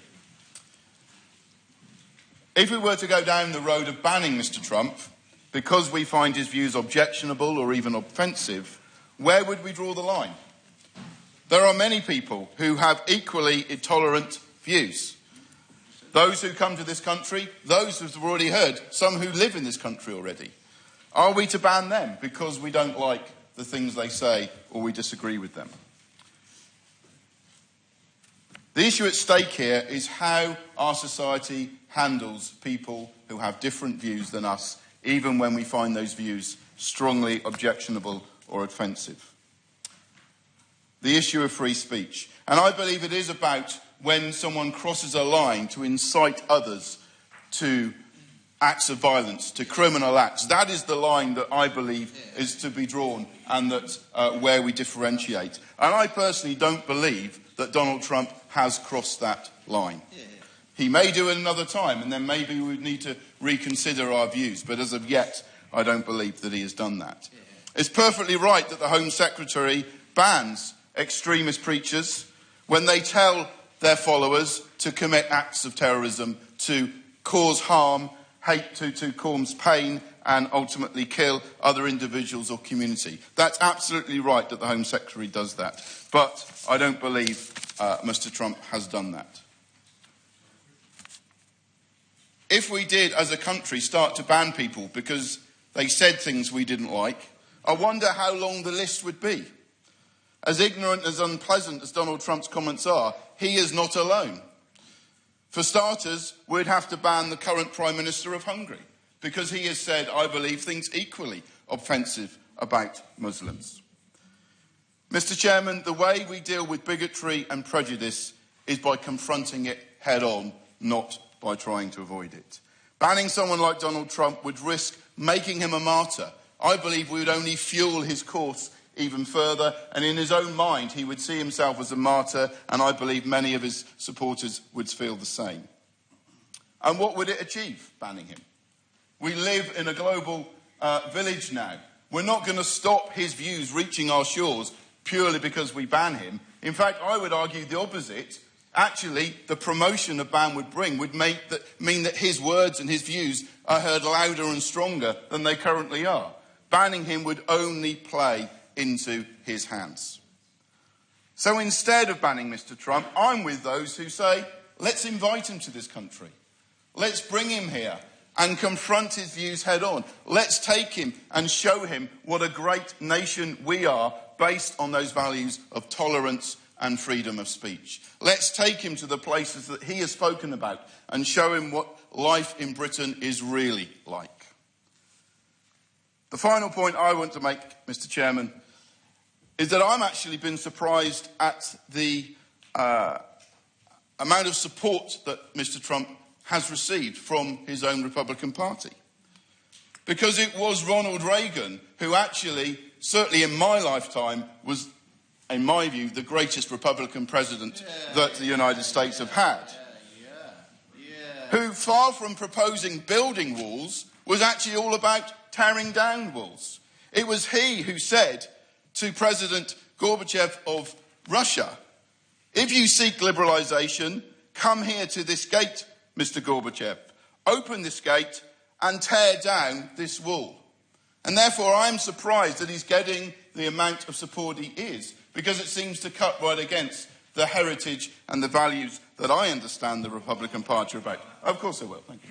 I'm not surprised at all. The fact is that in America and in Britain there is widespread disillusion with mainstream establishment politicians who don't seem to give an honest answer to people's concerns over immigration and many issues. And therefore there's no point just bad-mouthing this guy. We have to take on these arguments and discuss them in an open way. Thank you. Thank the Honourable Member for that intervention. I agree with him, absolutely, that the response we're seeing is actually far more about people's frustrations and concerns than it is, I believe, about one individual man.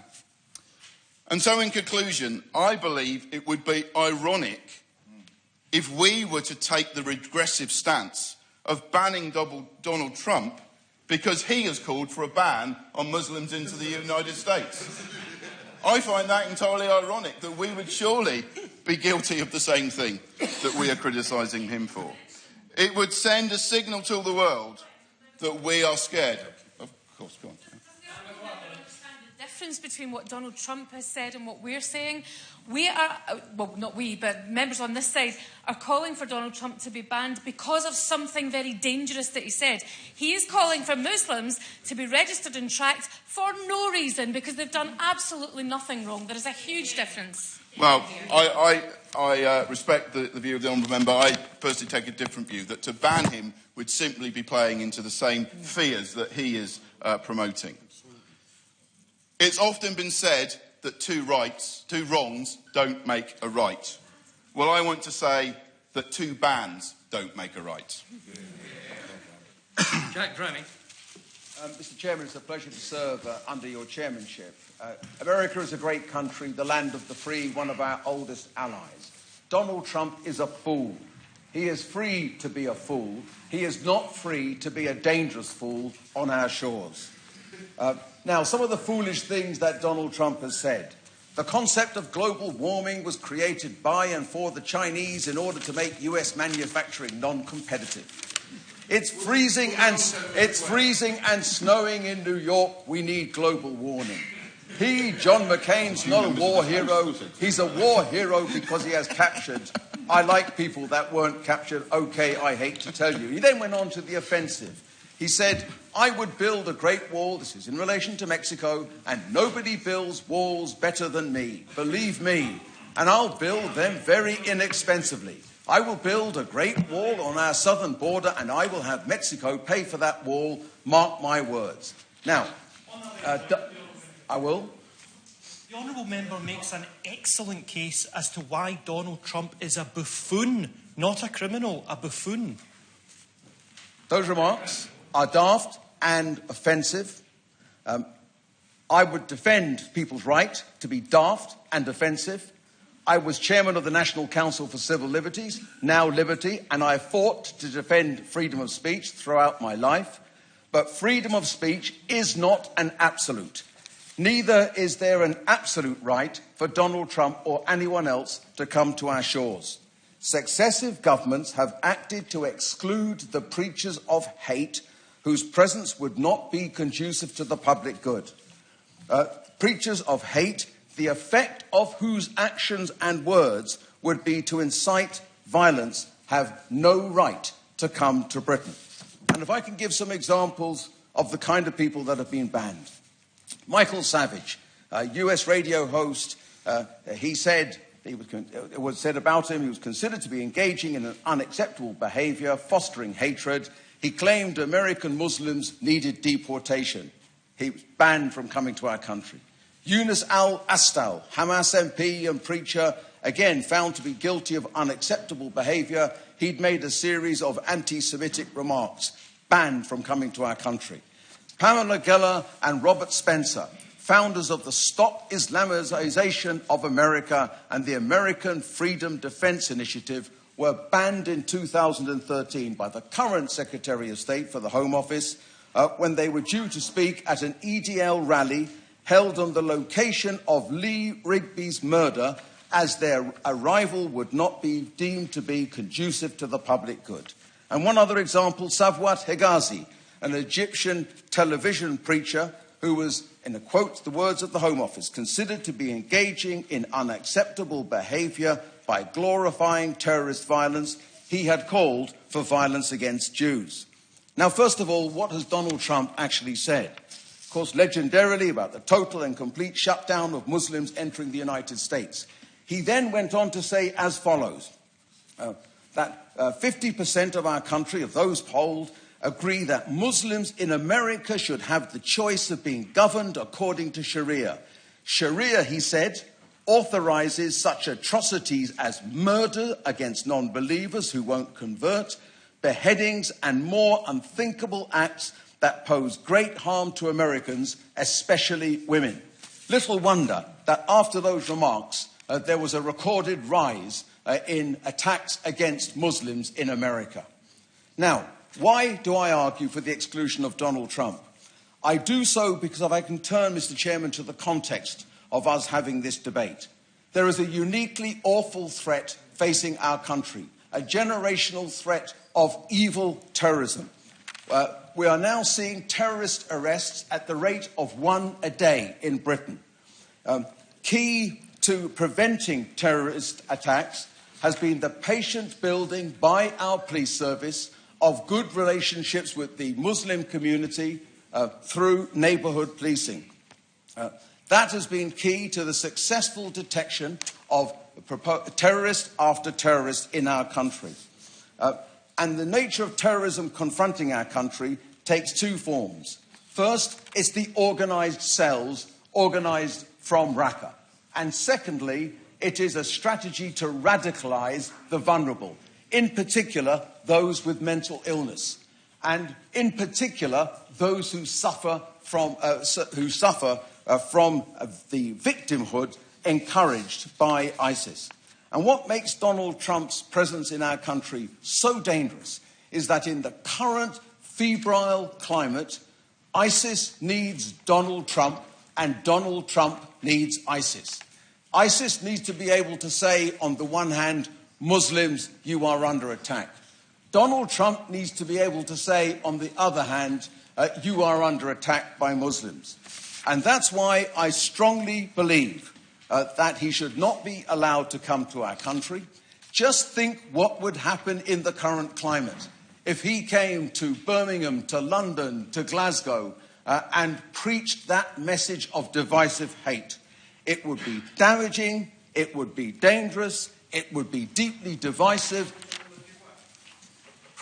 The honourable gentleman is making some really interesting points.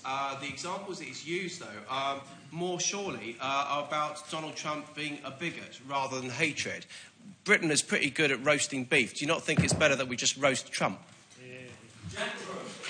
I'm sorry, I don't think a debate like this calls for flippancy at a time like this. With the greatest of respect, when our police service and our security services are working night and day to prevent our country being attacked, and when they need the support of the Muslim community, to have someone come to our shores who demonises all of the Muslim community would be fundamentally wrong and would undermine the safety and security of our citizens. And that's not a risk I am prepared to take. Gentleman, give way.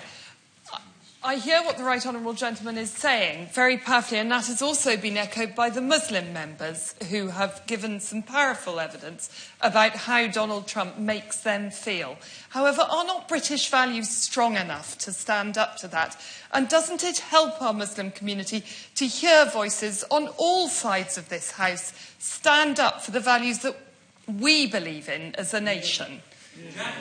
I strongly believe in the unity of all faith and indeed across the political spectrum to reject terrorism. And I welcome some of the initiatives that have been taken, and I think all of us as members have been involved in these in our respective constituencies. Some of the things that we have done in Birmingham. But the simple reality is, if you get a vulnerable young man radicalised who has got mental illness, who believes in the victimhood promoted by ISIS, and he hears Donald Trump in London or Birmingham, the consequences of that could be very serious indeed. So, Mr. Chairman, in conclusion, I don't think Donald Trump should be allowed within 1,000 miles of our shore, because he would embolden the EDL on the one hand and fuel the flames of terrorism on the other hand. Donald Trump is free to be a fool, but he's not free to be a dangerous fool in Britain. Hear, hear.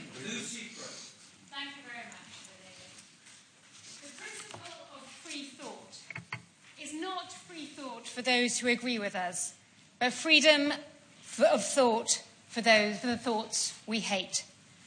So said Justice Oliver Wendell of the US Supreme Court. Of course, there are limits to freedom of expression, even in a libertarian democracy, where statements will cause real harm.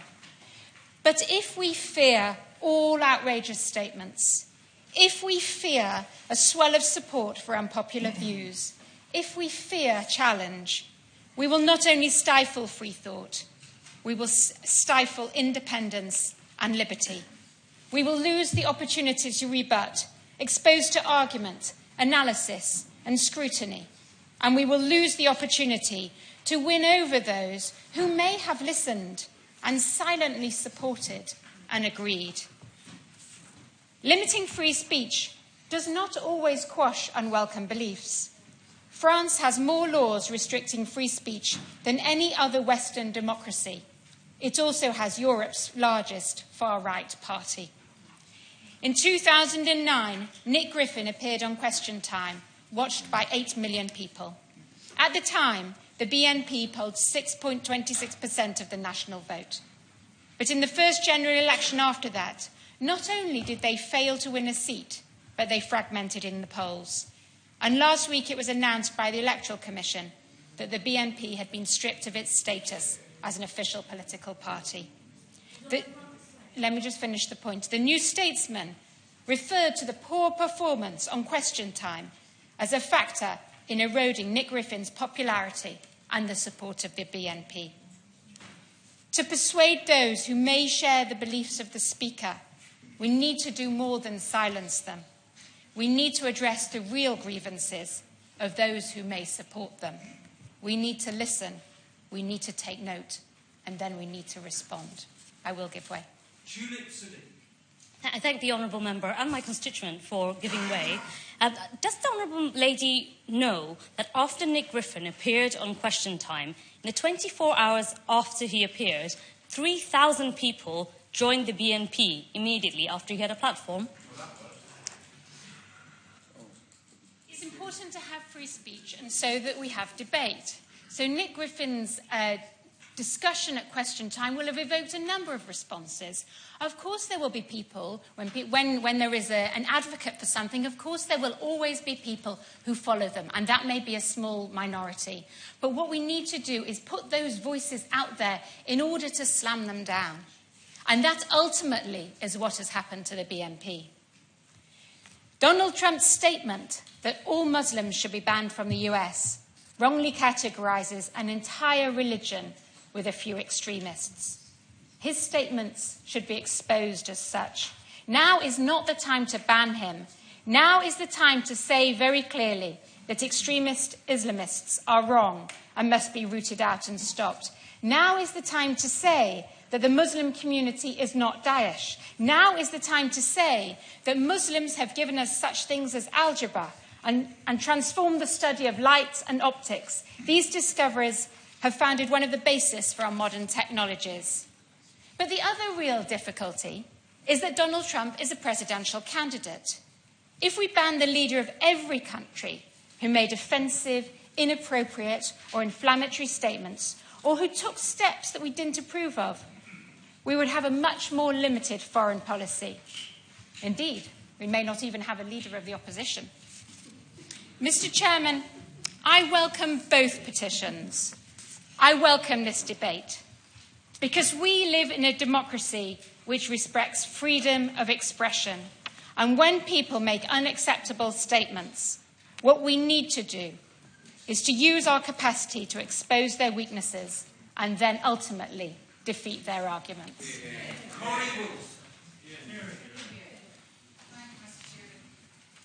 Carrick and Cumnock, the constituency that I am honoured to represent in this House, is a diverse bit of Scotland incorporating bustling towns, picturesque villages and rolling countryside. It's famous for its rugged coastline, stunning beaches and the birthplace, some 257 years ago next week, Scotland's national bird. It's also the home to one of the world's earliest and most enduringly successful purpose-built golf resorts. In 1902, golf designer Willie Fernie was commissioned by the 3rd Marquess of Ailsa to lay out a championship course at Turnberry, which has subsequently staged the Open Championships 4 times. Which brings me to why I'm speaking here today. Disappointingly, Turnberry has been dragged into this debate because the world-renowned course and resort that it sits in was bought by Donald Trump in 2014. It's undergoing a complete refurbishment as we speak. The Trump organisation is investing £200 million in the resort, and to date, the materials for the development have been sourced locally. They use local produce in the restaurants and employing some 200 local people, a figure set to rise when the hotel reopens this summer. In addition, Turnberry is expecting 300 contractors on site next month, many of them also local, all of them spending money in our local businesses and thus contributing to the local economy. This is a stark contrast to the Turnberry a few short years ago. Throughout the 1990s, the majority of staff were seasonal and you'd have been hard-pushed to hear an Ayrshire accent among them. Now 80% of the staff are local. Under previous owners, food and drink for the resort's bar and restaurants were ordered through a company here in London. Now, local farmers are consulted in the menu development. Despite promises of investment, the previous owners, Dubai World, proposed closing the resort from October to Easter, as their failure to invest in the venue meant it was unsustainable as a year-round resort. Before Trump organisation came in, staff were worried it would shut down altogether. Now they're looking to employ between 350 and 400 people, the vast majority on full-time contracts with part-time staff guaranteed hours and average 20 hours a week. In a constituency with youth unemployment rate above 5%, Trump Turnberry is home to 24 apprentices and will employ around 80 local 16 to 24-year-olds, many of whom will continue to progress their careers at the resort. I spent time at Turnberry last week and I spoke to staff, contractors and members, and there is no ambiguity about their feelings in this issue. They don't talk about Trump the politician. They don't talk about Trump the showman. They talk about a man with a passion for golf, with a commitment and a clear vision for the future for this resort. They talk of an organisation, a family-run business that consults with local people, that an ambitious plan for the future of the area had an ambition that was being backed up by action.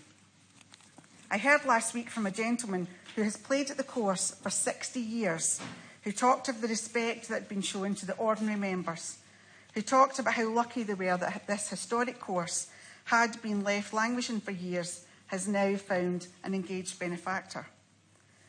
Donald Trump is a divisive character, and I have no intentions of standing here to defend the man.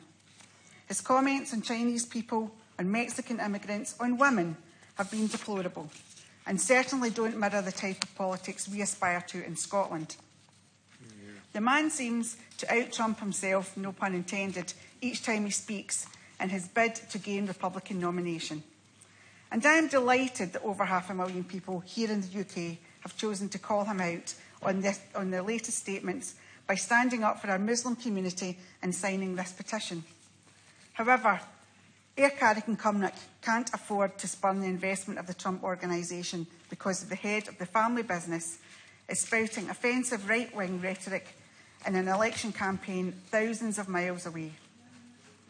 Trump's ability to run off at the mouth may well prove detrimental to his ambitions to host the Open, but being banned from the UK will ultimately be little more than a minor irritant for the man. 1 in 3 children in my constituency are growing up in poverty. Our beautiful landscapes are scarred by abandoned open-cast mines, and almost 14% of the working-age population are on out-of-work benefits. In the words of the club captain, if the Trump organisation pulls out of Turnberry because its head is locked out, it would be catastrophic for the resort and a tragedy for the local community. And whilst I agree with other sentiments in this debate, I feel my role here is to speak for my constituency. Mr Chairman, banning someone for wanting to ban others, in my view, is an inappropriate response. And perhaps it's not just Mr Trump who would benefit from reflecting on the words of Burns when he wrote to Luce. Oh, what some power the gift to give us to see ourselves as others see us. Thank you. Philip Davies. We find ourselves in the ridiculous position where some people are so outraged that Donald Trump has suggested that we should ban people simply because of their beliefs, that those people want to ban Donald Trump for his beliefs, which is a completely ridiculous situation. Now, across the pond, Donald Trump has been waging what might be described as a one-man campaign against political correctness for some time. And as someone who has had their own campaign against political correctness for some time here in this Parliament, nobody will be surprised to hear that I can relate to that. And in the race to become the next president, he's been gaining support with a political manner that can be described as blunt directness. He is definitely straight-talking, and as a Yorkshireman, I certainly applaud him for that too.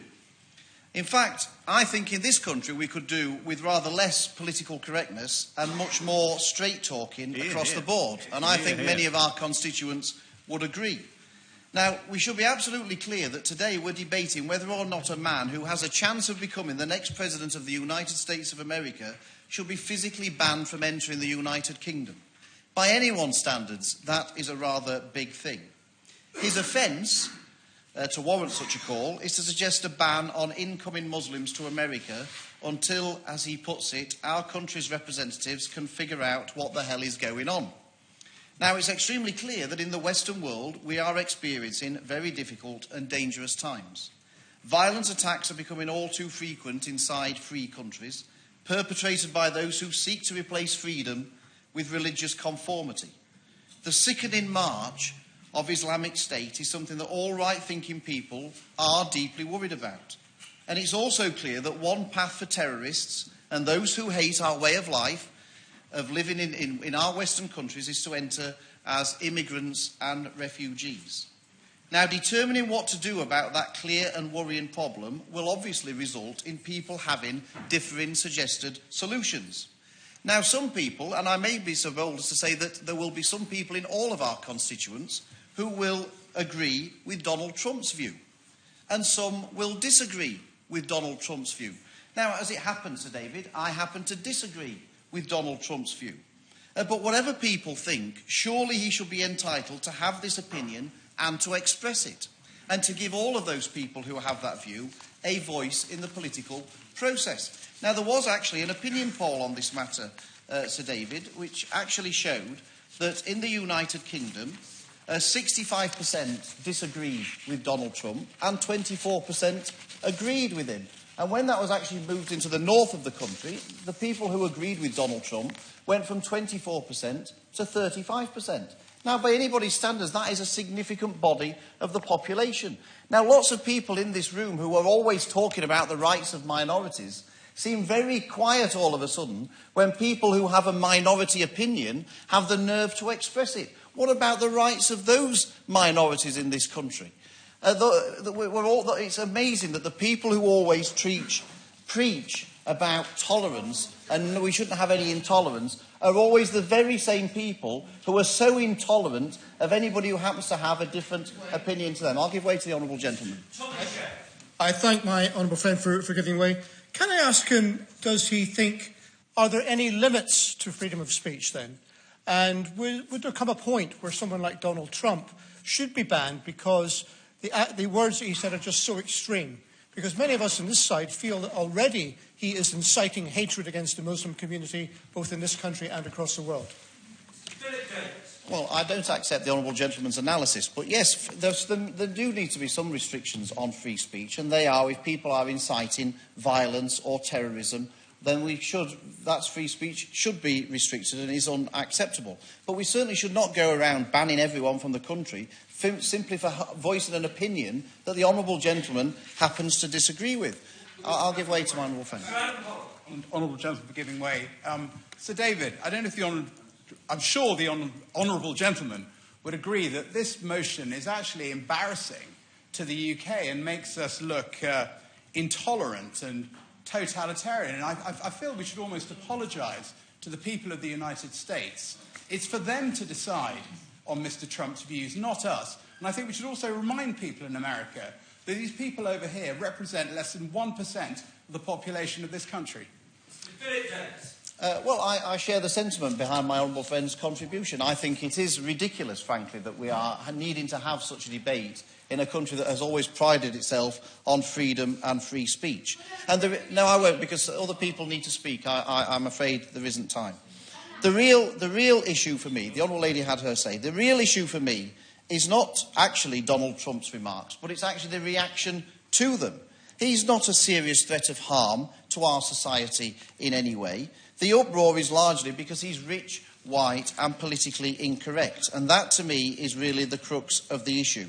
The debate today is actually as much to do with political correctness as it is to do with his comments. The political correctness that attacks free speech. The free speech which, quite rightly, Americans hold very dear, as indeed do many of us here in this country.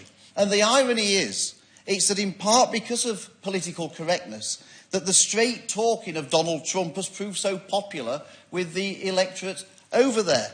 People are fed up of being told what they can and can't think, what they can and can't say, and they find it refreshing, even whether they agree with him or disagree with him. They find it refreshing to find a politician who has the guts to stand up and says what he thinks, even if it's controversial and even when it's unpopular.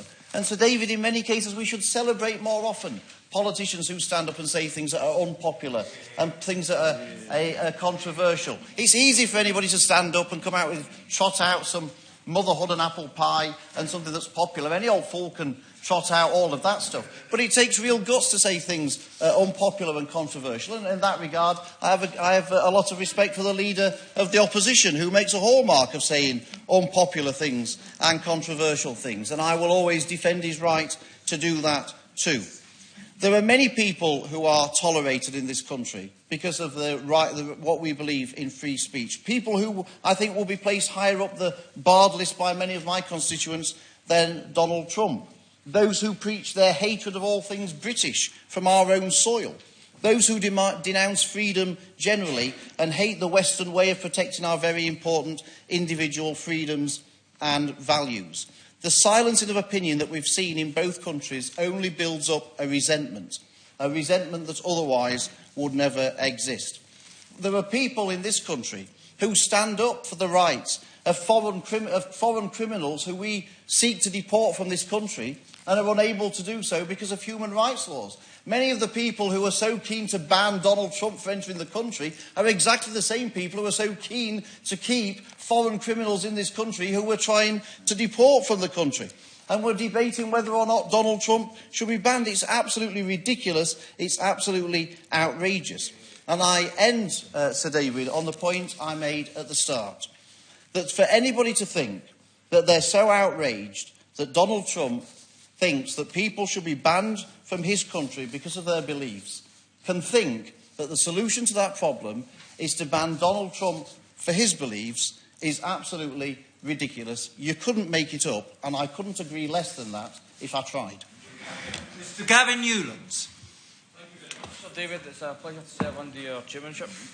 I'd like to say it's a pleasure to follow the honourable member for Shipley, but instead I'll congratulate the over 600,000 petitioners who have combined unintentionally to bring this debate to Parliament.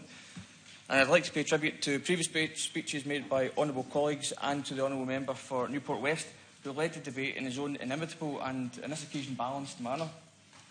It horrifies me to think that in the 21st century we're still dealing with issues of racism, sexism, bigotry and any other form of prejudice that Donald J. Trump can squeeze into his campaign. Let's be clear, Donald Trump is an idiot. I've tried to find different, perhaps more parliamentary adjectives to describe Trump, but none were really clear enough. He's an idiot.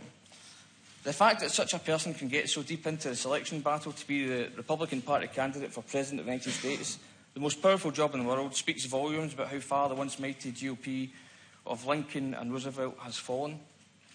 The petitioners have asked us to consider banning or otherwise a possible presidential candidate from entering the UK. The question we should be asking ourselves is, should Trump be treated differently from anyone else because of who he is, how rich he is, how powerful he may become, or what business interests he may have in the UK? Our immigration rules have to cover everyone, regardless of how powerful they are or what religion they believe in. If we are to ban extremists, then we should consider banning Christian extremists in the same way and to the same extent that we consider banning Muslim extremists from travelling to the UK. Each and every day, young people are being held back and bullied on the basis of gender, the colour of their skin, the creed of their school, their sexuality or a disability. And each and every day, a family live in fear because they've had the audacity to flee a war-torn country. The people who are victims of these hateful and poisonous acts look to authority figures and lawmakers to help solve this issue and protect them in the future. However, today's debate asks us to contemplate the likely situation that a bigot and downright bully will be elected to the position of President of the United States.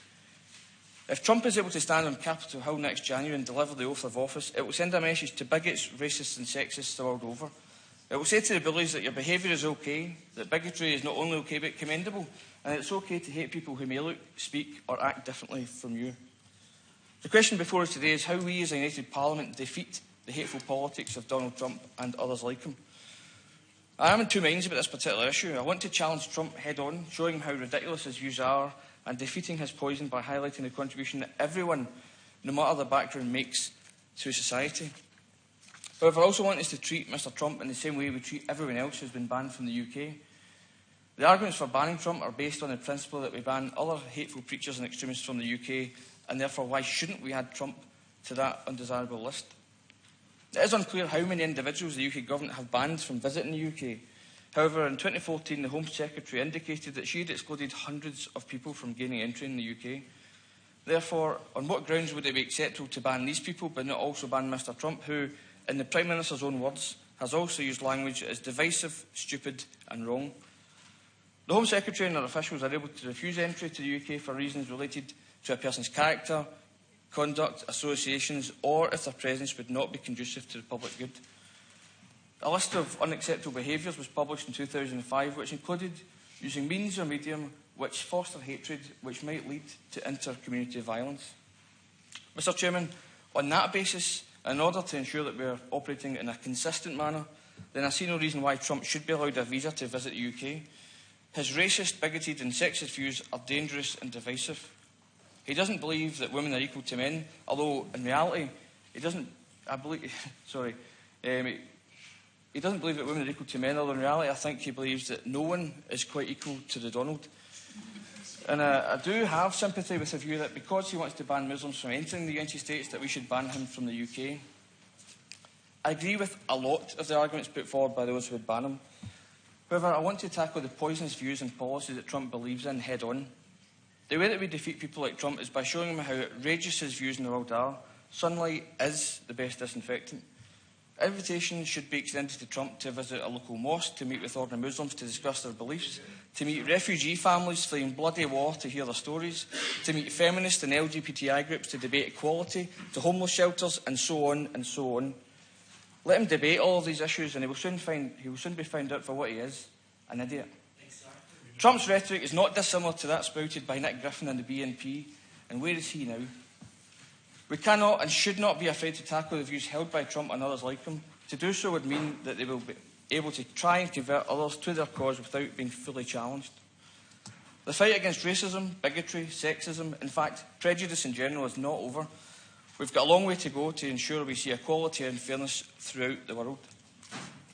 We cannot allow bullies like Trump to think he can continue to offend people based on how they look, who they love, or who they believe in. We should send out a message saying no to Trump and his bigoted politics, but we should do so through the power of argument. By no means should we roll out the red carpet, but let Trump come to the UK and have that debate. He will soon wish he had been banned.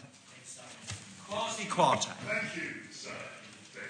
I'm very grateful to be called at this late stage in the debate. I think it's been an interesting debate, lots of very sincerely held views. Now, as a matter of fact, it is Martin Luther King Day, and I think if Martin Luther King were here today, he'd be very surprised at some of the sugar-coated version of American history that has been on display today. I hate to say it, I regret to say this, but what Trump has proposed has been proposed many times in American legislation. The outright ban of people on the basis of race or colour or ethnicity is something which, regrettably, has often happened in United States history. You only need to look at the Chinese Exclusion Act of 1882, which was on the statute for 61 years, in which Chinese labourers were banned from entering the United States. The Immigration Act of 1924 similarly banned Arabs and Asians and was only changed in 1952. So Martin Luther King would be very surprised at the very, one might say politically correct, although I don't want to use that term, but the very sanitised version of American history and politics that we've heard today. And in that light, Donald J. Trump's objectionable, hateful views have a history in the American political arena. They're not unusual. They're not something that he dreamt out from his own head. They come in a long line of nativist legislation. Now, we can object to this, we can decry this, we can say it's terrible and evil and bad, but that is no grounds on which to ban a presidential candidate. He would even say, he would suggest that his ban was a temporary ban. That's what he said in his speech in South Carolina.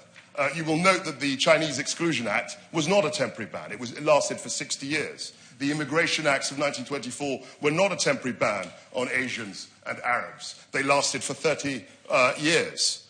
So his form of nativism is something which I'm afraid to say, and Martin Luther King would, I'm sure, agree with me, is something which the history of the United States, regrettably, is full of. And so Donald Trump is in a long tradition, but that doesn't mean we should ban him. And all the arguments that have been made against the ban, I think, are absolutely valid.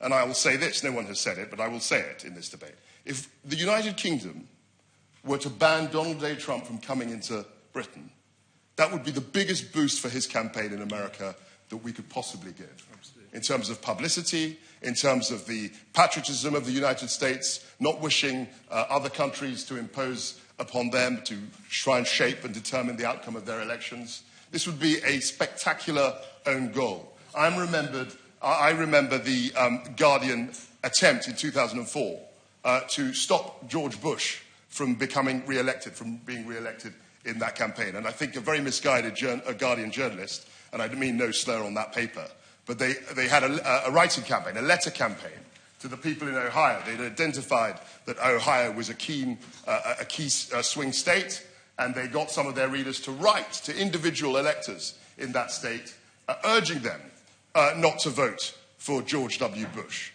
Needless to say, I'm sure members of the House will not be surprised to learn that George W. Bush carried Ohio and was indeed re-elected as President of the United States. That campaign was often cited as a way in which foreigners, people trying to intervene in the election of another state, could get things completely wrong. And the same thing I'm very happy to give way. Thank you. Thank you. Very generous of you to give way. I'm very grateful. Does the honourable member not see the difference in the discussion? We are not seeking at all to influence what happens in the American presidential candidate elections or elections to follow. We're talking about what we can do here. We're talking about asking the Home Secretary to be consistent in her approach she's used and rules she's used in relation to 84 other preachers, that those same rules be applied to Donald Trump in this country. We're talking about the United Kingdom, not anywhere else. I fully appreciate the Honourable Lady's remarks. And as far as she is concerned, in her own mind, that is the case. But I'm asking her to consider what the people of America would. How would they interpret the ban? How would they don't have the luxury of having her sort of lucidity and understanding how our conventions and debates work. The headline, I'm very happy to give way. I thank the Honourable, because you make my point for me. It's all very well to say that let Donald Trump come here and have the discussion with us. He wishes to ban people like me, and the lucidity to which you refer, to going to the United States of America to make the case for the Muslims of this country who want to live in peace and harmony, who are not represented by Daesh. That is the point, and I thank the Honourable for giving way and allowing me to make that. I fully appreciate her remark, but as other people have observed, the answer to his ban is not to ban him. That doesn't make any sense to me, and I'll explain very briefly. He is banning Muslims. In his own mind, he's saying that Muslims constitute a danger to the United States. That's what he thinks. And on those grounds, he is banning them. Now, we are doing the same thing if we were to ban him. We are saying that Donald Trump represents a danger to the United Kingdom, and on that ground, we are banning him from coming. The implied logic is exactly the same. The circumstances are different, but the logical thought is exactly the same. I'm quite happy to give way. I thoroughly disagree with the honourable member on saying that it's exactly the same. It is not exactly the same. Donald Trump has said he wants to ban all Muslims because of their religion. That's 1.6 billion people he wants to ban because of their religion. The reason why the members on this, or some members, are asking for him to be banned is because of the rhetoric and the sentiment and the values that he's expressed. That is different from banning someone because of their religion. I hope that point is clear to another member who made the same point. I've been very generous in my interventions, but I want to clarify that point. I don't have much time. But as I repeat, the grounds upon which he is banning Muslims isn't because of their faith. It is because he believes that they constitute a danger to the United States. That is the ground, all of that. I mean, I'm just explaining his logic. I don't agree with it. And I'm saying that any case to ban Donald Trump would be on the basis that he is a danger to our civic safety. Logically, it is exactly the same. On that point about 1.6 billion Muslims, thank God there aren't 1.6 billion Trumps. Yes, it would make our lives, I think it will make our lives very, very difficult. But lastly, what I would say in conclusion, it's been a very engaging, very enlightening debate. But what I would say is, beyond the immense publicity, and it's no good to say that, he's got a huge publicity at the moment, so any more wouldn't make any difference. We've seen throughout his campaign, he was well known at the beginning of his campaign, but we've seen that there's been a growing crescendo of excitement, of interest in the campaign. The very fact of this debate, as someone else observed, is generating and stoking that excitement. I'm not going to take any more interventions. I can see the lady itching in her seat, but I will resist that temptation. But what I'm saying is that we are simply adding fuel to this whole media circus. And this is playing exactly into his hands. And a ban, if it were, would be a headline throughout the world. It would simply reignite all the publicity that he generated with his outrageous policy, and would exacerbate the situation, would make it more likely that he would be the eventual victor in the Republican nomination fight, and may well, who knows, win the election in November. And then we would be in this absurd situation, Mr. Chairman, in which we would have banned the President of the United States from coming to Britain, which is insane. It's an insane situation to be in. And people who say that he has no chance of becoming president, this is my final point. Look at the odds on Jeremy Corbyn, the leader of the opposition. Oh, I know. I think someone in Essex, I'm not sure whether it was in your constituency, Mr. Chairman, made £2,000, having put £10 on him at 200 to 1. And I can assure you, as of today, the chances of Donald Trump becoming president are far greater than 200 to 1. Yeah. Sarah Wollaston. Thank you, Sir David. I think the question for the Home Secretary is this: is Donald Trump conducive to the public good? And I think we've had a lot of talk in this debate about buffoonery, terms like blunt directness. I would say that if I were Muslim, and I'm not, I speak as a gentle atheist, I would find that repulsive. The thought that I should be excluded from the United States of America for no other reason than that I was a Muslim. I'm proud to represent Dartmouth. And from Dartmouth, nearly 400 years ago, the Pilgrim Fathers sailed to the Americas. And they sailed to escape from the kind of religious persecution that we're addressing today. And because we've seen the results in Europe of what happens when you demonise an entire people for no other reason from their race. So I don't think that we should trivialise this discussion. I think it's a really important debate. Nor do I think that the result of the US presidential election will be decided on whether or not we in this House or whether the Home Secretary decides to exclude Donald Trump. In fact, I would argue that should Donald Trump be excluded from one of the US's oldest allies, that would send a very clear message to the people of the United States about what we feel about those who demonise an entire people for no reason other than their religion. That said, I don't think there is any realistic prospect that the Home Secretary will ban Donald Trump. But let's, as this House, send a very clear message to Muslims in this country, to British Muslims, that we value you, that we value your contribution, that we will take this petition very seriously, and that perhaps those arguments about religious freedom matter as much now as they did 400 years ago. And I welcome everybody across the pond in the United States who may be following this debate back to my constituency, the most beautiful constituency of Britain, to come and see where the Pilgrim Fathers sailed from Dartmouth. And the anniversary is in 2020. But I'd say to them all, and I'd say to Donald Trump, just reflect on the consequences of your kind of religious bigotry. This is not a laughing matter. Think again, and if you do visit this country, take time to visit the mosques. Take time to meet Muslims. Take time to understand just how profoundly offensive and dangerous that kind of thinking is. And there is no place for it in this country or in the United States. Thank you, Sir David. 25 years ago, I was in New York City, and out of some sort of mawkish interest, perhaps in his notoriety, I visited, I actually did two things related to Mr. Trump. I visited the Trump Tower, which is a sort of a black and gold edifice to a certain sort of narcissism, and I read his book, The Art of the Deal, which I have to say was pretty similar in many ways. And, you know, these things weren't very edifying, and his activities since haven't got any more edifying, I would say. We have in this country, though, a long history of civilizing tolerance, developed out of conflict, deliberation, and progress.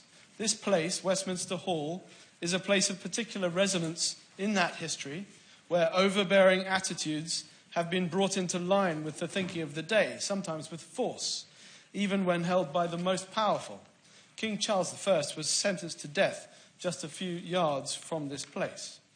MPs here represent their constituents by leave of those who send them, and the sensible ones keep close to mind the summary nature of the decisions of the public opinion which can end it. Those from whom the public withdraws their support have somewhat better prospects than in the past, happily. No longer do political disagreements lead to duels, disembowelment, or decapitation. There is a settled and more civilized system of elections, debates, votes, and law courts to govern us, and for this we must all be grateful. So when a terrorist menace threatens our hard-won civilization with a throwback to barbaric and outdated methods of dealing with difference and brings them to our shores, it is right that we should oppose it in the strongest terms. Our American cousins feel no differently. They are conscious of freedom, born of escape from religious intolerance, as we just heard, a need to be self-reliant, and a desire to make their own economic destiny, and their own strong democratic and legal institutions have been forged out of traumatic disagreement too. When they speak, we should listen, even if we disagree, and we should be robust with them where necessary and encourage them not to take retrograde steps.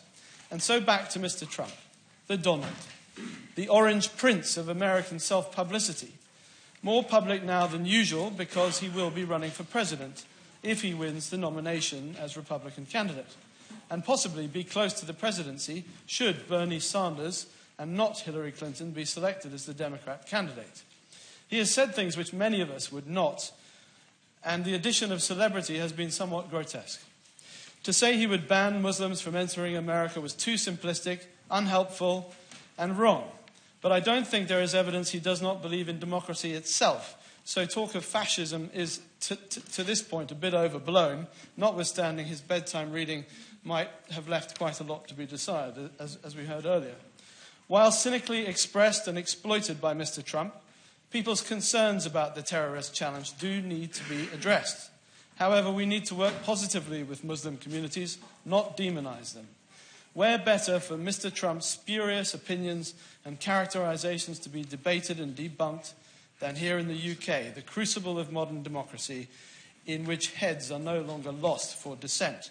Who would not want to watch him pricked, poked and prodded on "Have I got news for you?" So let him come. Bad opinions and characters have been allowed in Britain before, not a few of them homegrown, and we would not want him. We would not want to allow him any victimhood with which further to hoodwink people. I hope that honest British Muslims would have their say, and even more people would then decide not to vote for him and to use their good sense. Less seriously, who knows? Up close, we might also get to see just what is under that hair. Anne McLaughlin. Thank you, Sir David. This petition, with over 500,000 signatures, is a welcome indication of the scale of revulsion with which we in these islands treat the xenophobia of Donald Trump. Now, I'm here to sum up for the SNP, although I doubt many parties have an actual policy on Donald Trump. Thankfully, it's not been needed until necessary. And whilst I don't necessarily support a complete ban on Mr. Trump from entry into this country, it's clear that his bigoted remarks against Muslims, against Mexicans, and against other minorities, but particularly his remarks about Muslims, deserve the utmost condemnation from all sides of this House and all parts of society. So can I say at this point that I am proud of the petitioners and all of those who signed this petition for rejecting the outrageous xenophobia and Islamophobia of this man. And I hope they won't take to heart too much the ticking off that they've had from some people on those benches for daring to raise this subject. And there have been arguments, some interesting arguments on both sides of the debate today. Those who are against banning but oppose Donald Trump and everything that he stands for have talked of bringing him here to educate him. And I didn't really I didn't have the same understanding as I think other honourable members have had of what they meant by that when they said, I'd like to invite him to my constituency and take him to the mosque to meet some Muslims. They thought perhaps maybe those people would teach him a thing or two, and they would be absolutely right to do that. The other argument, the strongest argument I feel in favour of banning him is simply the argument of equality. And I think the Minister needs to answer, is it correct when other members say that there are other cases very similar that are treated extremely differently? I think that's something he has to answer. And indeed, I think the very fact that this petition was so popular highlights three worthy and important points.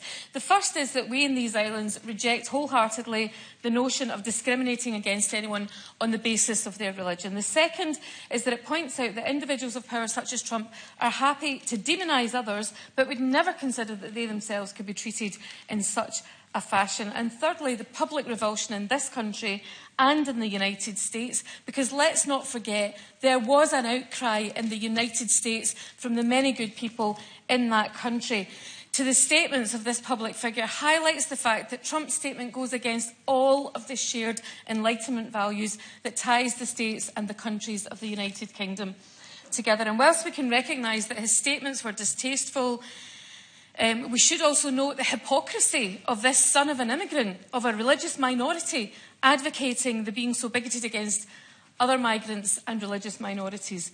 Donald... Fine. Well, OK. Very briefly. Very briefly. I'm afraid this debate actually in America is far more nuanced than what she says. All the Republican candidates in this election are expressing a traditional American view that America is a melting pot. It doesn't matter where you come from, but you have to be loyal to the flag, and you have to be loyal to America. And there is this feeling in America. Now, Trump may be articulating this in a particularly controversial and extreme way, but for us to deny that many ordinary people in America are worried about their Americanness is to deny the real debate that's going on in America, which is a valid debate. Just before the Honourable Lady resumes her speech, just to say we are not so tight for time as we thought about 10 minutes ago. The debate can continue until 7:30. Anne McLaughlin. Thank you very much, Sir David. And I would just say to the Honourable Member there that he talks about Republican politicians, but there are other politicians, there are other activists in the United States of America who don't agree with his assessment of the situation. I want to look at Donald Trump, the man, the boy. As his first name suggests, he is the son of a Scottish immigrant, and I apologise for that. Like countless others, his mother, Mary Ann MacLeod, left her homeland during the Great Depression and went to what was, after all, the land of liberty. This desire for economic opportunity is the same thing that motivates many migrants from many other countries to go to America today. The Mexican migrants who Trump so roundly defamed are engaged in the same quest that his forebears undertook. As a man who purports to be proud of his New York heritage, Trump would do well to look to Lady Liberty for some advice on immigration.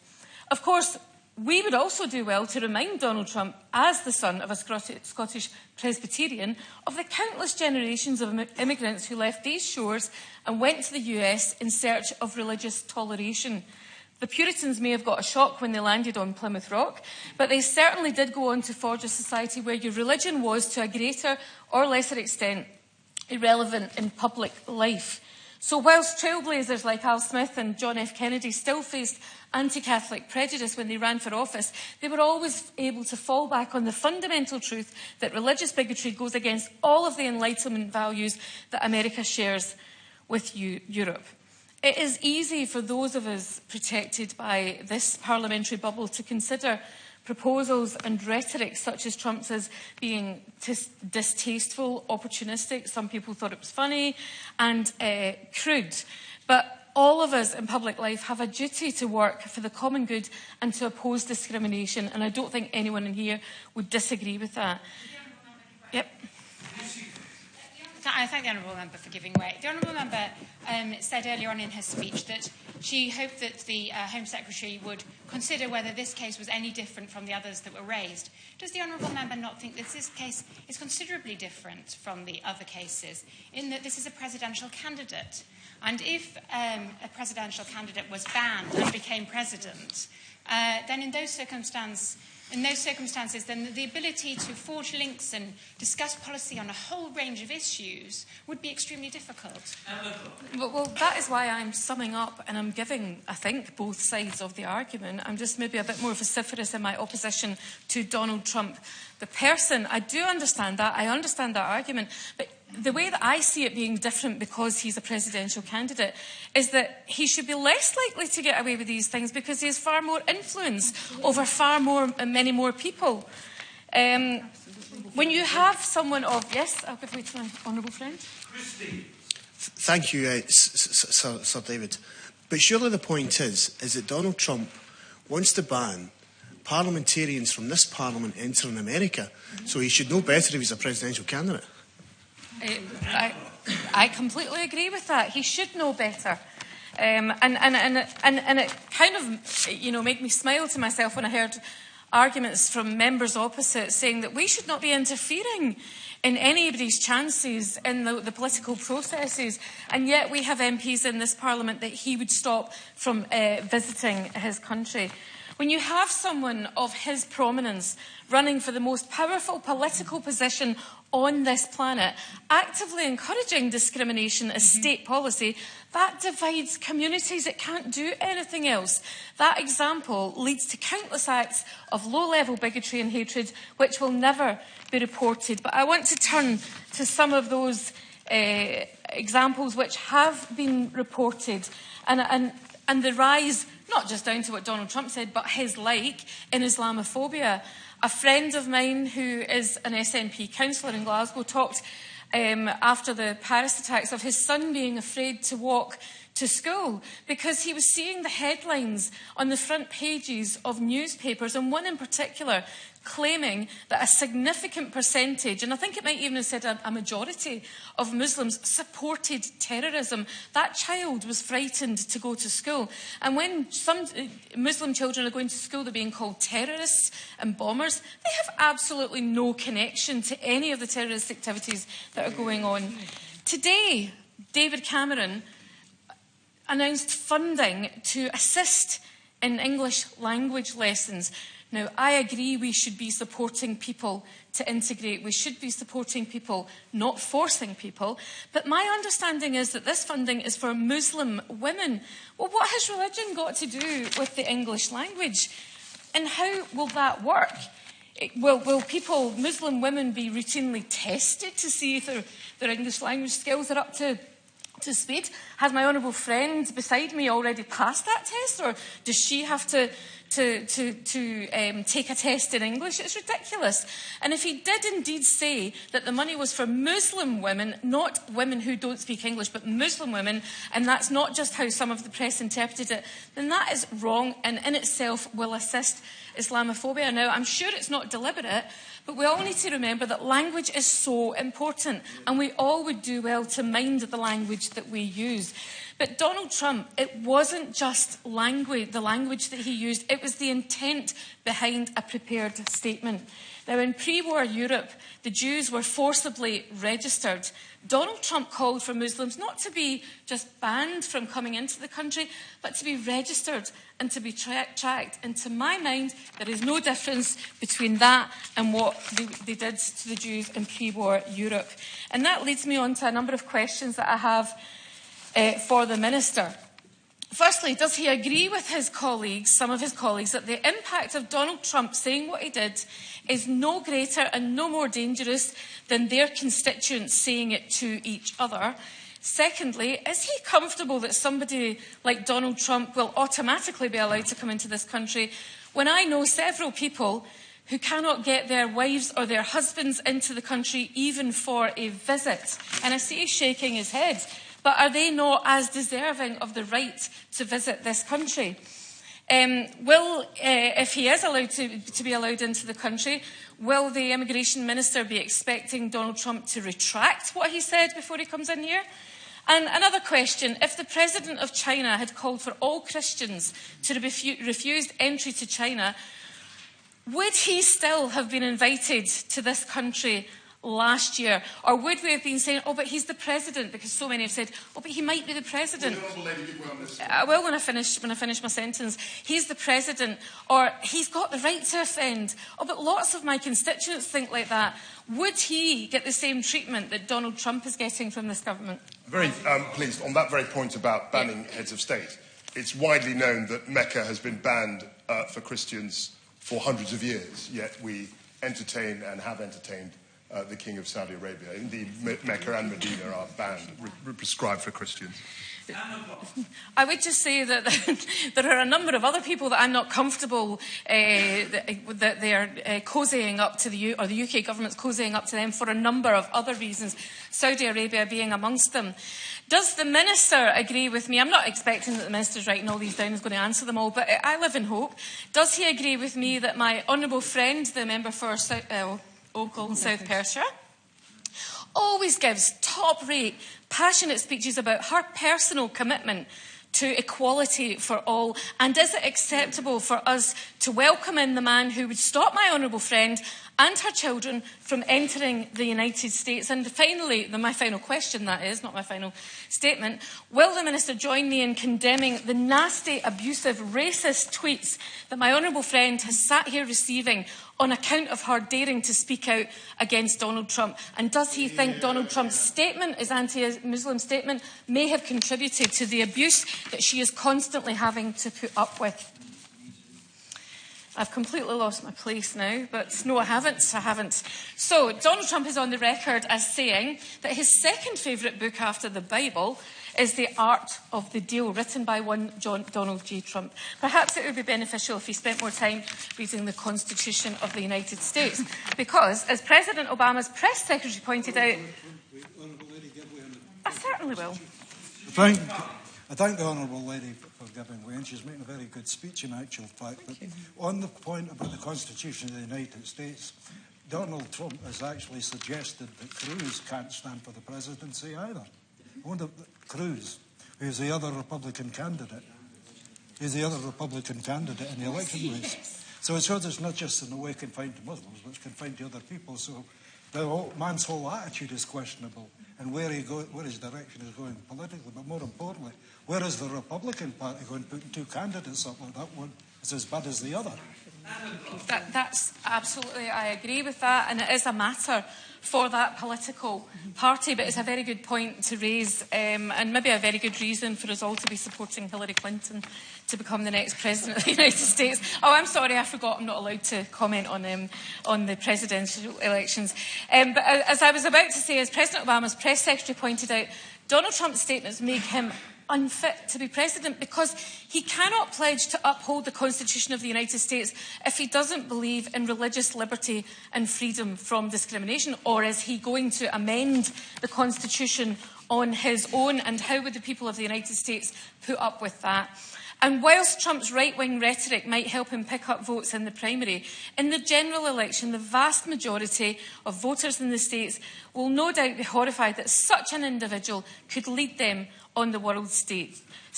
Trump believes himself to be plain-spoken, but I don't believe that appealing to... And I understand some of the arguments around people don't want robotic politicians who just churn out pre-rehearsed press statements. But there is a huge difference between that and what we've got here.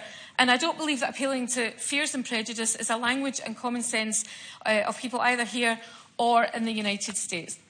It is tempting to give Trump a taste of his own medicine. It's very tempting to bar him. Would he love it? Would we be giving a gift to him? Would, as some people have argued, just give him even more publicity? Or is the argument stronger that if we let him in, we will give him publicity because, having said what he said and caused such controversy, he'll be on every TV programme and every chat show in the land spouting his nonsense? Although I do see an argument for allowing him to come in and do that, because I do believe that he won't be able to help himself, and he will say things that will render him chargeable and guilty or able to be prosecuted for inciting racial hatred. Finally, he's not a murderer. I'm just going to respond to that comment that was he's not a murderer, but surely the argument can't be that we only want to ban murderers, we only want to jail or charge murderers. There are other crimes, and it is a crime, and it's a crime that has a real impact on people's lives. Maybe not my life, but it has a real impact on many people's lives. Finally, Sir David, there have been suggestions, many suggestions on that side, that we should keep quiet about this. In fact, members of the public who signed the petition, and some of them are here today, that they should just keep quiet. So I'm going to end by letting everyone know that I have an EDM marking today, which is Martin Luther King Day. In fact, the 30th anniversary of Martin Luther King Day, and encouraging everyone to sign that EDM if you've not already. And I'm going to quote Martin Luther King, who said, "The ultimate tragedy is not the oppression and cruelty by the bad people, but the silence over that by the good people, we won't be silenced. Keir Starmer. Excellent. Thank you, Sir David. I, like many others here, welcome this debate, and it's a good thing that 600,000 or so members of the public, one way or the other, have brought this to the attention of the House. There are clearly a wide range of views amongst the public, across all the political parties and across the House itself. And there have been powerful speeches and powerful interventions. But in one important aspect, I think in all of the speeches this afternoon, we are united in condemning the comments of Donald Trump on issues such as Mexican immigrants, Muslims and women. And we should celebrate that, whatever view we take of the proposals in the petitions before us. And I'd like to take this opportunity to add my name to the list of those condemning the comments that have been made. Before turning to the specific question of whether Donald Trump should be banned from entry to the UK, I wanted just to spend a few moments on a wider context, because Donald Trump made his comments about Muslims largely in the aftermath of the San Bernardino shootings on the 2nd of December. That's when he was at his height in relation to those comments. Now, he's not the first, and he won't be the last, to make comments about a community in the wake of a terrorist atrocity. And that gives us the opportunity, I think, this afternoon, just to be absolutely clear that responsibility for terrorist acts lie with terrorists, not with the communities that they purport to come from. And we must be clear what we say about that, even where he is not clear about what he says. And that does give me the opportunity to bring to this debate concern about the rise in hate crime here in the UK. Hate crime has been increasing, as has been mentioned in this debate. It's gone up 18% in 2015. And the number of offences involving religious hatred has more than doubled over the past 3 years. That rise is a concern, but it's not uniform. It always spikes after an atrocity. There's always a reaction in terms of hate crime. And just last month, in my constituency of Holborn and St Pancras, I had convened a meeting with Bengali and Somali women that I was particularly concerned to hear from. And we spent the afternoon discussing their concerns. And this was in December, after the Paris atrocities. And the one thing they raised with me over and over again was that they, the women in my constituency, Muslim women in my constituency, were very concerned that they were being insulted that day, that week, as a result of what had happened in Paris. And they perceived it and they felt it. And they said it was happening in Euston, on the buses, on the trains, when they were shopping, etc. That is happening in our communities, and it does spike after atrocities. And we have to unite about our values and our concern that that should be dealt with. Now, I know that the government is now tracking Muslim hate crime as an independent category, and that's welcome. And I know there are a number of steps being taken to deal with hate crime. And anything the Minister can say to point out what in addition is being done to tackle this kind of hate crime, I think would be welcome. But I do join with other comments when saying that I too, and many people here, will want to send a message to the Muslim community about how much we value them and what they bring to our societies. Of course. Yeah. On that point, and I'm extremely grateful to Honourable Member for giving way and the sentiments he makes in terms of talking about the Muslim community.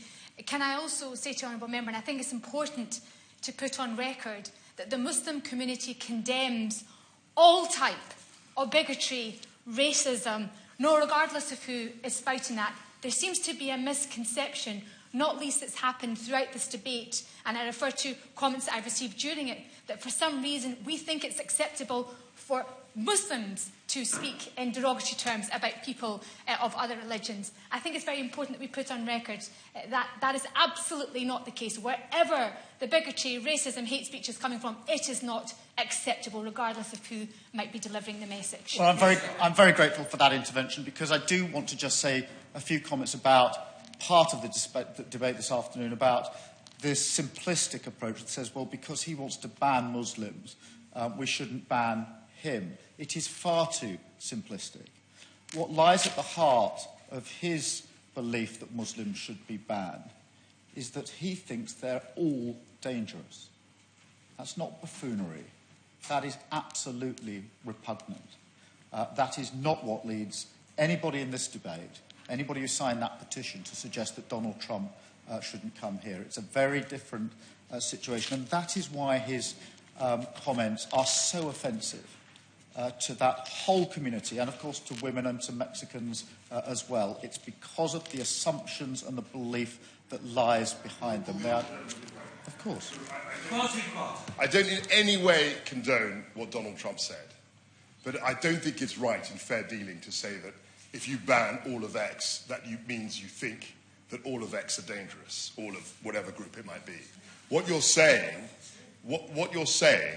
forgive me, but what you're saying is that a very few from a certain group might be dangerous. And that's where the ban is coming from. I don't condone the logic. I don't condone the policy. But I think in this House of Commons, we have to give fair dealing to the views that have been expressed.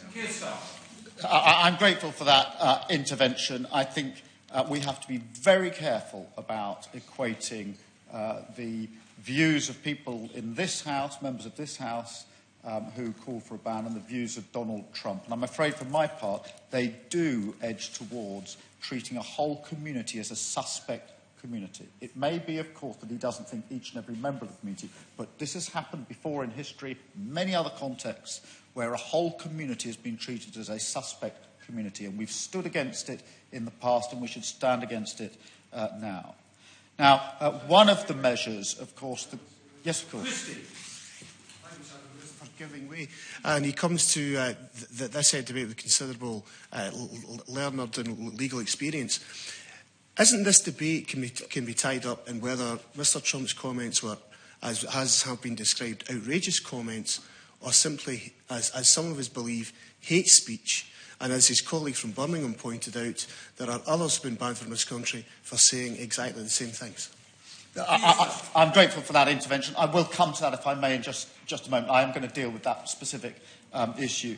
Obviously, one of the measures available to the government is to ban any individual for entry to the UK, and that is a power that's been used by successive Home Secretaries on a number of occasions, and many of the examples have been put before the House this afternoon.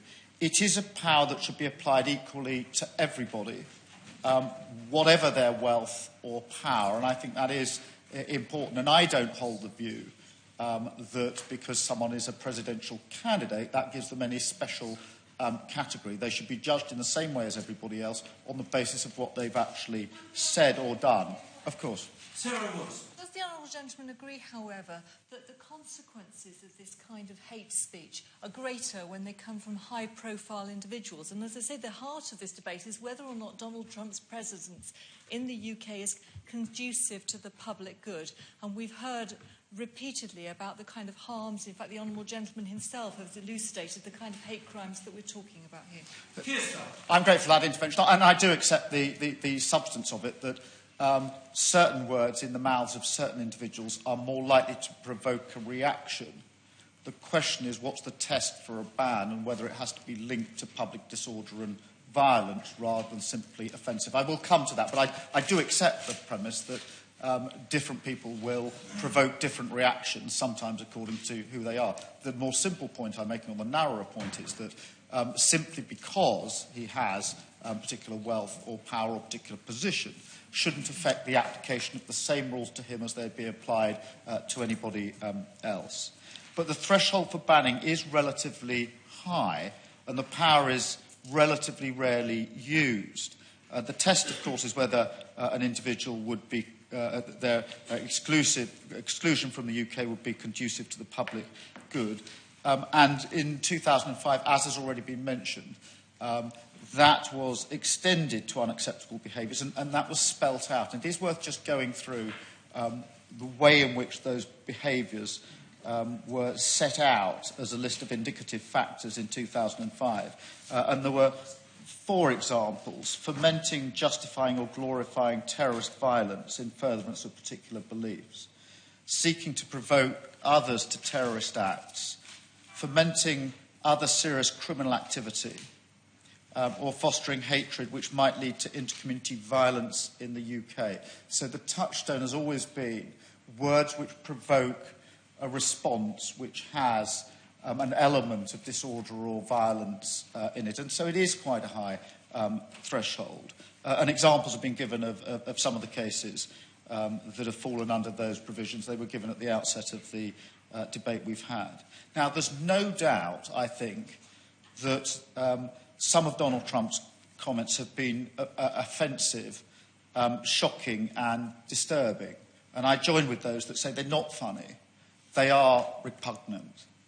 But they are just that, offensive, shocking and disturbing. And I don't think that in and of itself is enough to provoke a ban at this stage on the basis of what's been said so far. And I do go back to a principle that was set out by the European Court of Human Rights almost a quarter of a century ago in relation to a case where the Sunday Times and our government were slugging it out over Spycatcher. And the European Court said this: freedom of expression constitutes one of the essential foundations of a democratic society. It's applicable not only to information or ideas that are favourably received or regarded as inoffensive, but as a matter of indifference, but also to those that offend, shock or disturb. And the point the court was making is a really important one. Freedom of speech is not needed for speech which is welcome. You don't need a protection for speech which people treat with indifference. It is only relevant, it only bites when you get into the sphere of offensive speech, of shocking speech and disturbing speech. That is the whole point of the protection of free speech. And in this context, therefore, this speech, however offensive, shocking or disturbing, is in fact protected speech under what we conceive to be freedom of expression. Now, how does that translate? Well, of course, I wouldn't want Donald Trump round for dinner to express his views. I do agree with others that we should invite him to join us in our various constituencies and meet our constituents and members of various religious orders and faiths and communities. Actually, listening this afternoon, if he came here, he's obviously going to be really busy because he's going to several constituencies already. I would obviously invite him to mine, that's the end of a long list, to meet members of my constituency, because it is an incredibly diverse, multicultural community. And Donald Trump would see a UK very different to the picture that he painted. But should he be banned from entering the country on the basis of what he said? No, in my view, he shouldn't. He should be met with words far more powerful than his own. I do accept that this is a judgment call, and I respect those, not only this afternoon but on other occasions, who have expressed the contrary view, that this is so close to the line that Donald Trump should in fact have action taken against him. But in the end, we should be guided by our own values and not those of Donald Trump. And our own values include a deep belief in freedom of speech and a deep belief in multi-faith and diverse societies where everyone feels secure and everyone feels respected. Thank you, Sir David. Minister.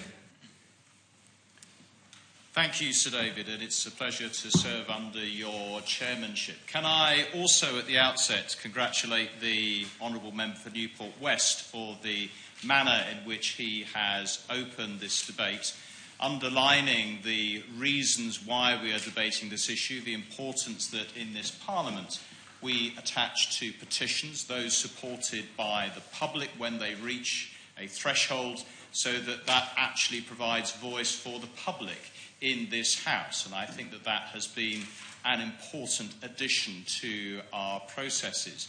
Also, he was right to underline that shared sense of history between the United Kingdom and the United States, and the relationship that we have enjoyed between us over a considerable period of time.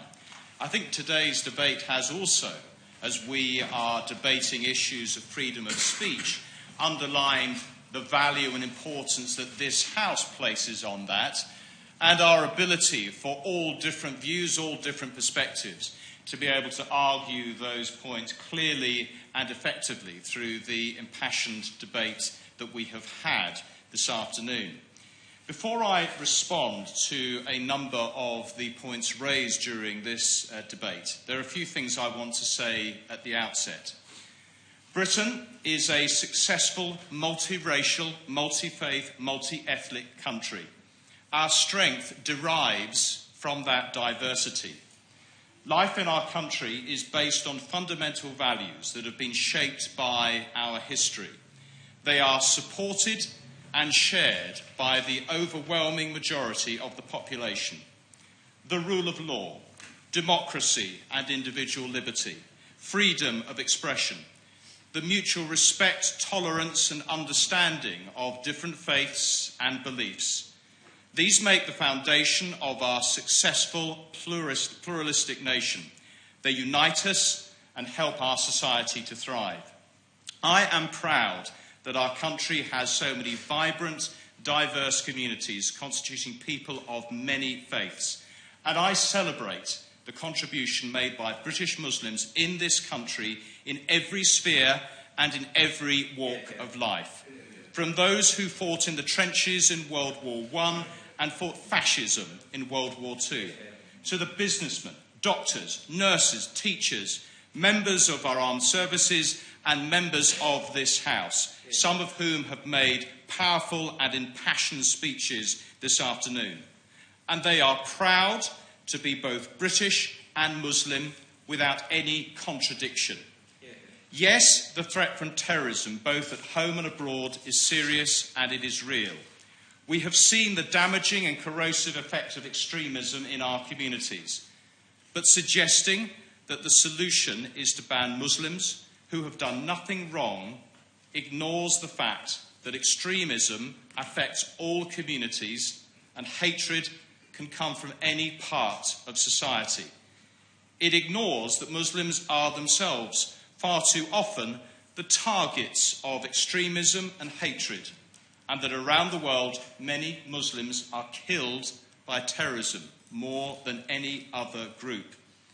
It also gives succour to the false view that Muslims cannot live a purposeful and fulfilled life in the West.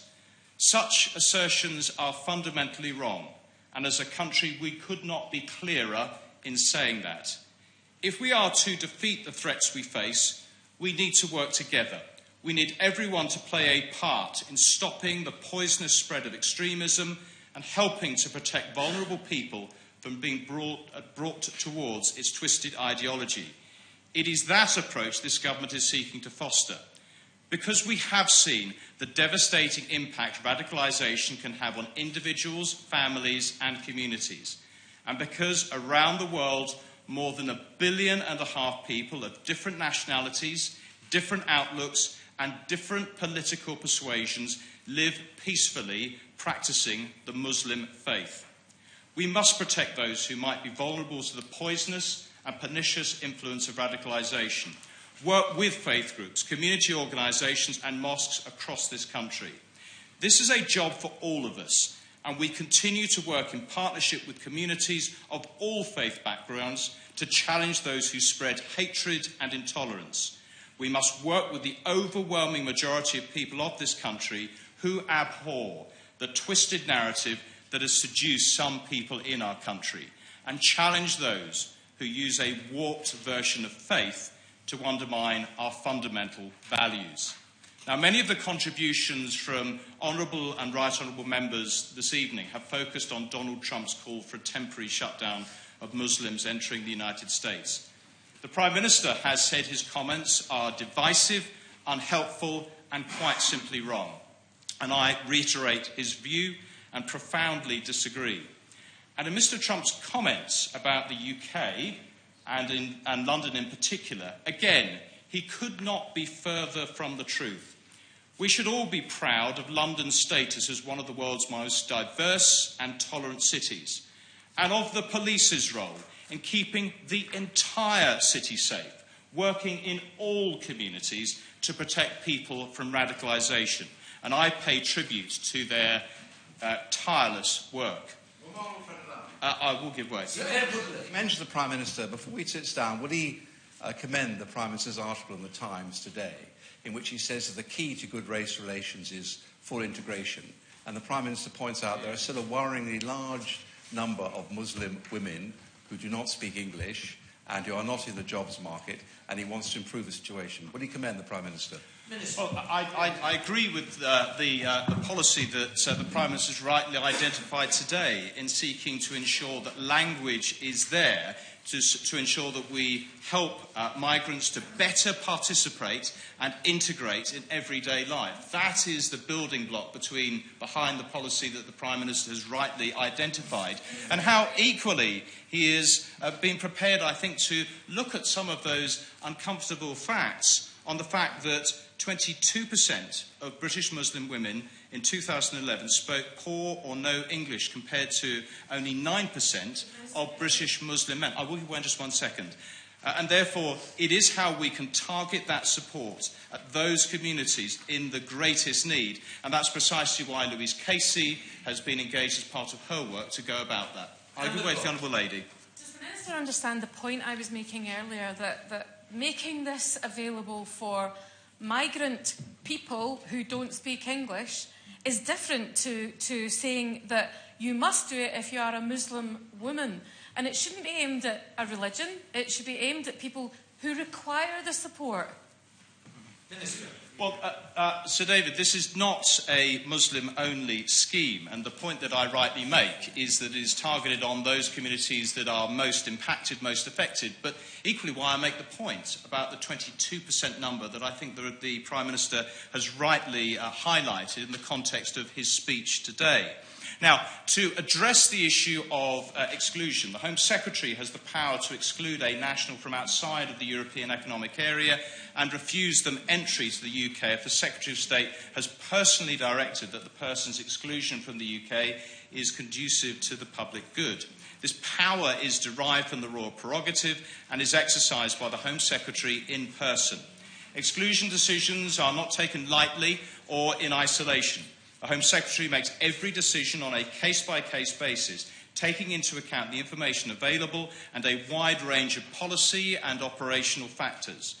These factors include views from across government, including from the Department for Communities and Local Government and the Foreign and Commonwealth Office. The factors also include consideration of any interference with the person's human rights under the European Convention on Human Rights, such as their Article 10 right to respect for freedom of speech. Now, the Honourable Gentleman for Holborn and St Pancras has also, I think, underlined some of those factors, some of those elements that are part of the policy that we adopt in considering matters of exclusion. But the Home Secretary uses her power to exclude foreign nationals to protect us from national security threats, to protect us from radicalisers and hate preachers, and to protect us from people who seek to undermine our core British values. The policy is not targeted at any particular community. It is targeted at all those who advocate hatred or violence, regardless of their origins or belief. The Home Secretary has prevented neo-Nazis, Islamist extremists and anti-Muslim hate preachers from entering the UK.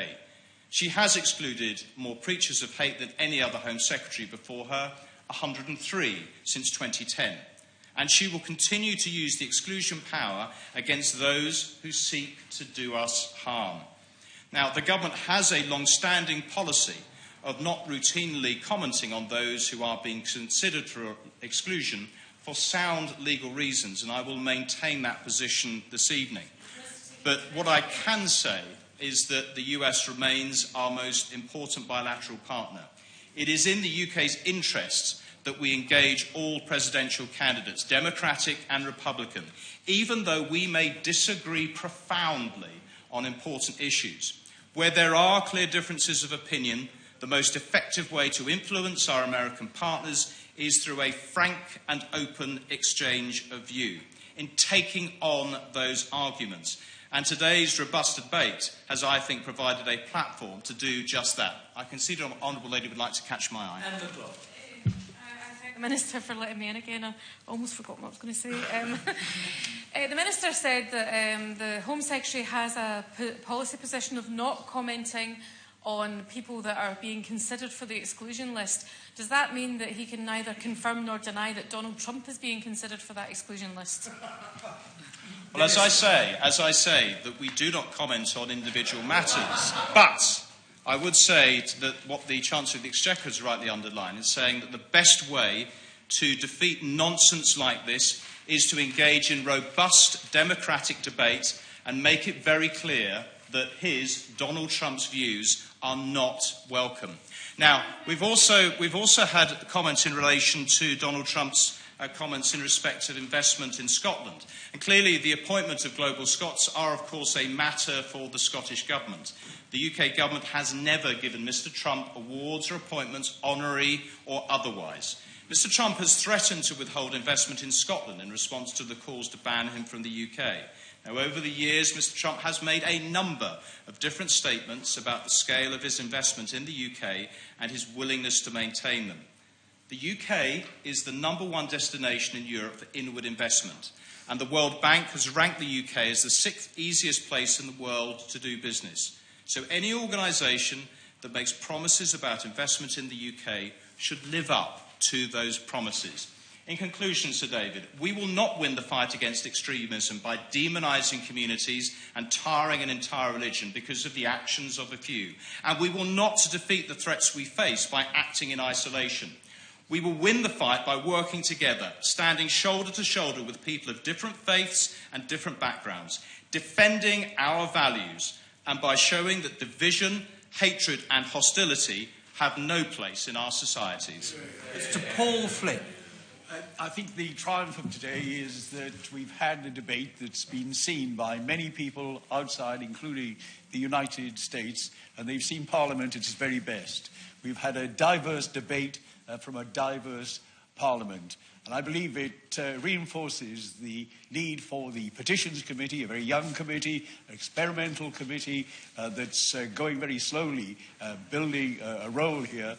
And this was a subject chosen not by any politicians, but by people who initiated and signed that view. I think we are all touched by the accounts by those of the Muslim faith about how devastating the threat from Donald Trump is. But I believe that all that's said today will enhance the standing of this Parliament and will reinforce our relationship with our great ally of the United States. The question is that this House has considered e-petitions 114003 and 114907 relating to the exclusion of Donald Trump from the UK. As many as are of that opinion say aye. Aye. To the contrary, no. I think the ayes have it. The ayes have it. Order, order. Thank you very much.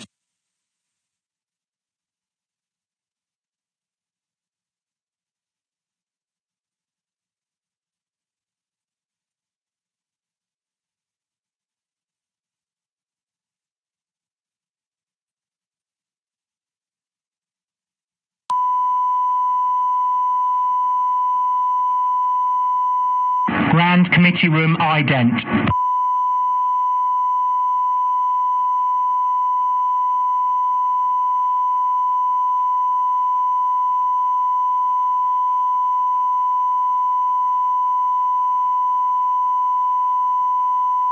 Grand Committee Room ident.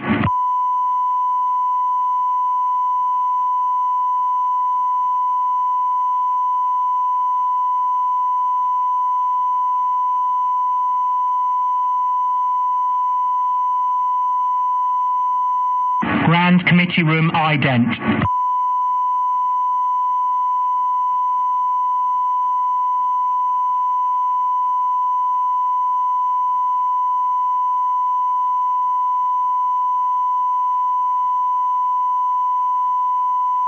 Grand Committee Room ident.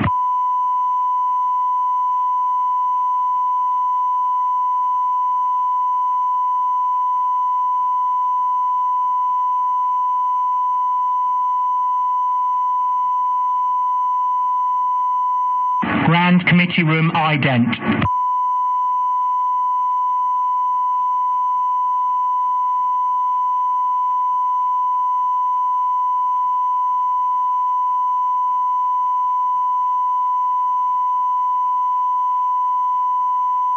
Grand Committee Room ident.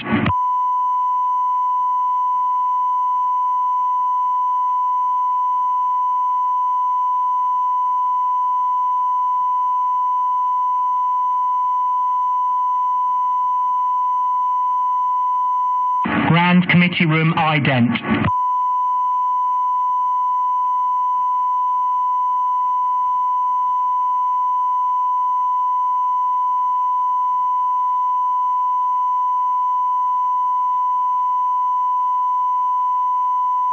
Grand Committee Room ident.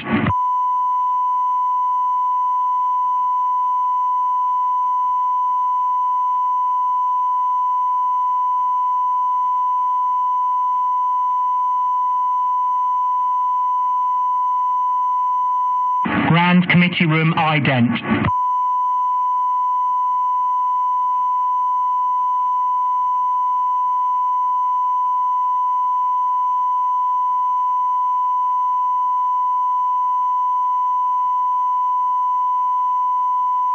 Grand Committee Room ident.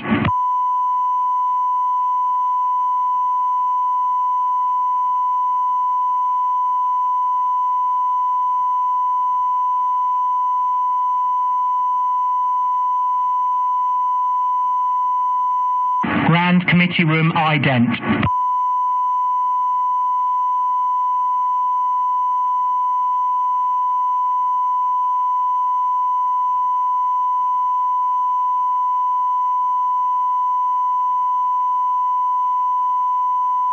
Grand Committee Room ident.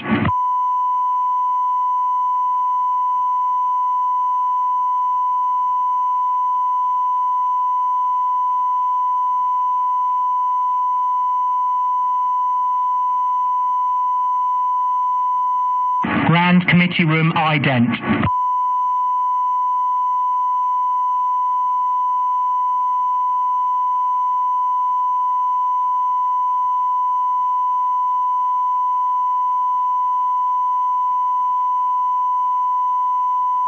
Grand Committee Room ident.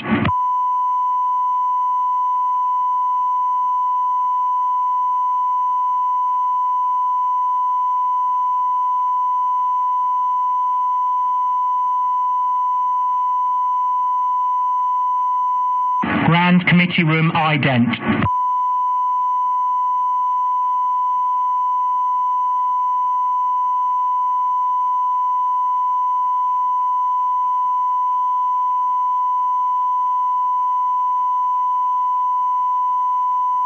Grand Committee Room ident.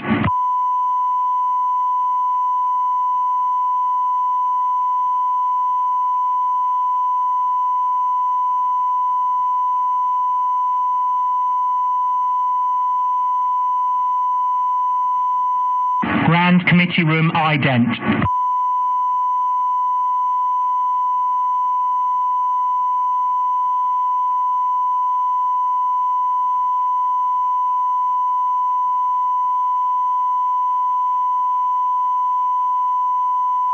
Grand Committee Room ident.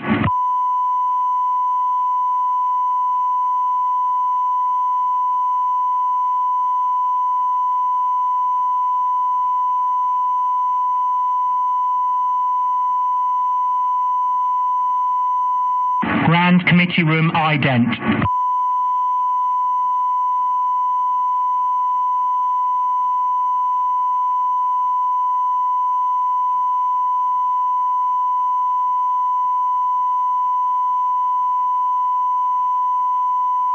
Grand Committee Room ident.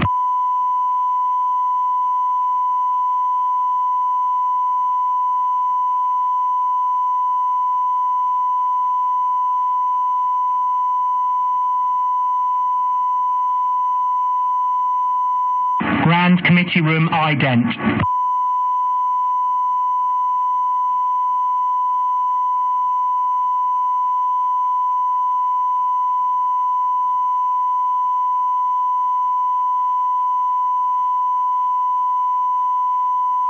Grand Committee Room ident.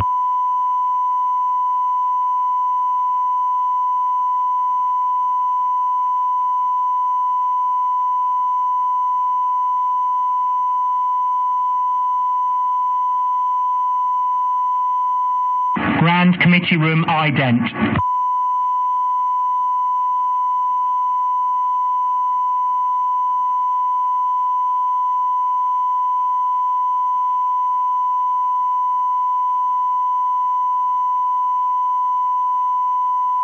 Grand Committee Room ident.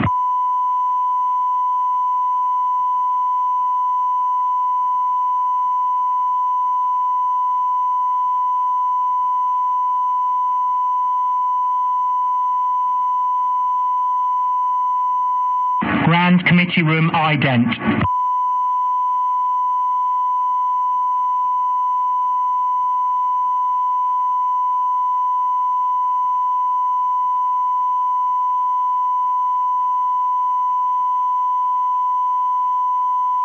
Grand Committee Room ident.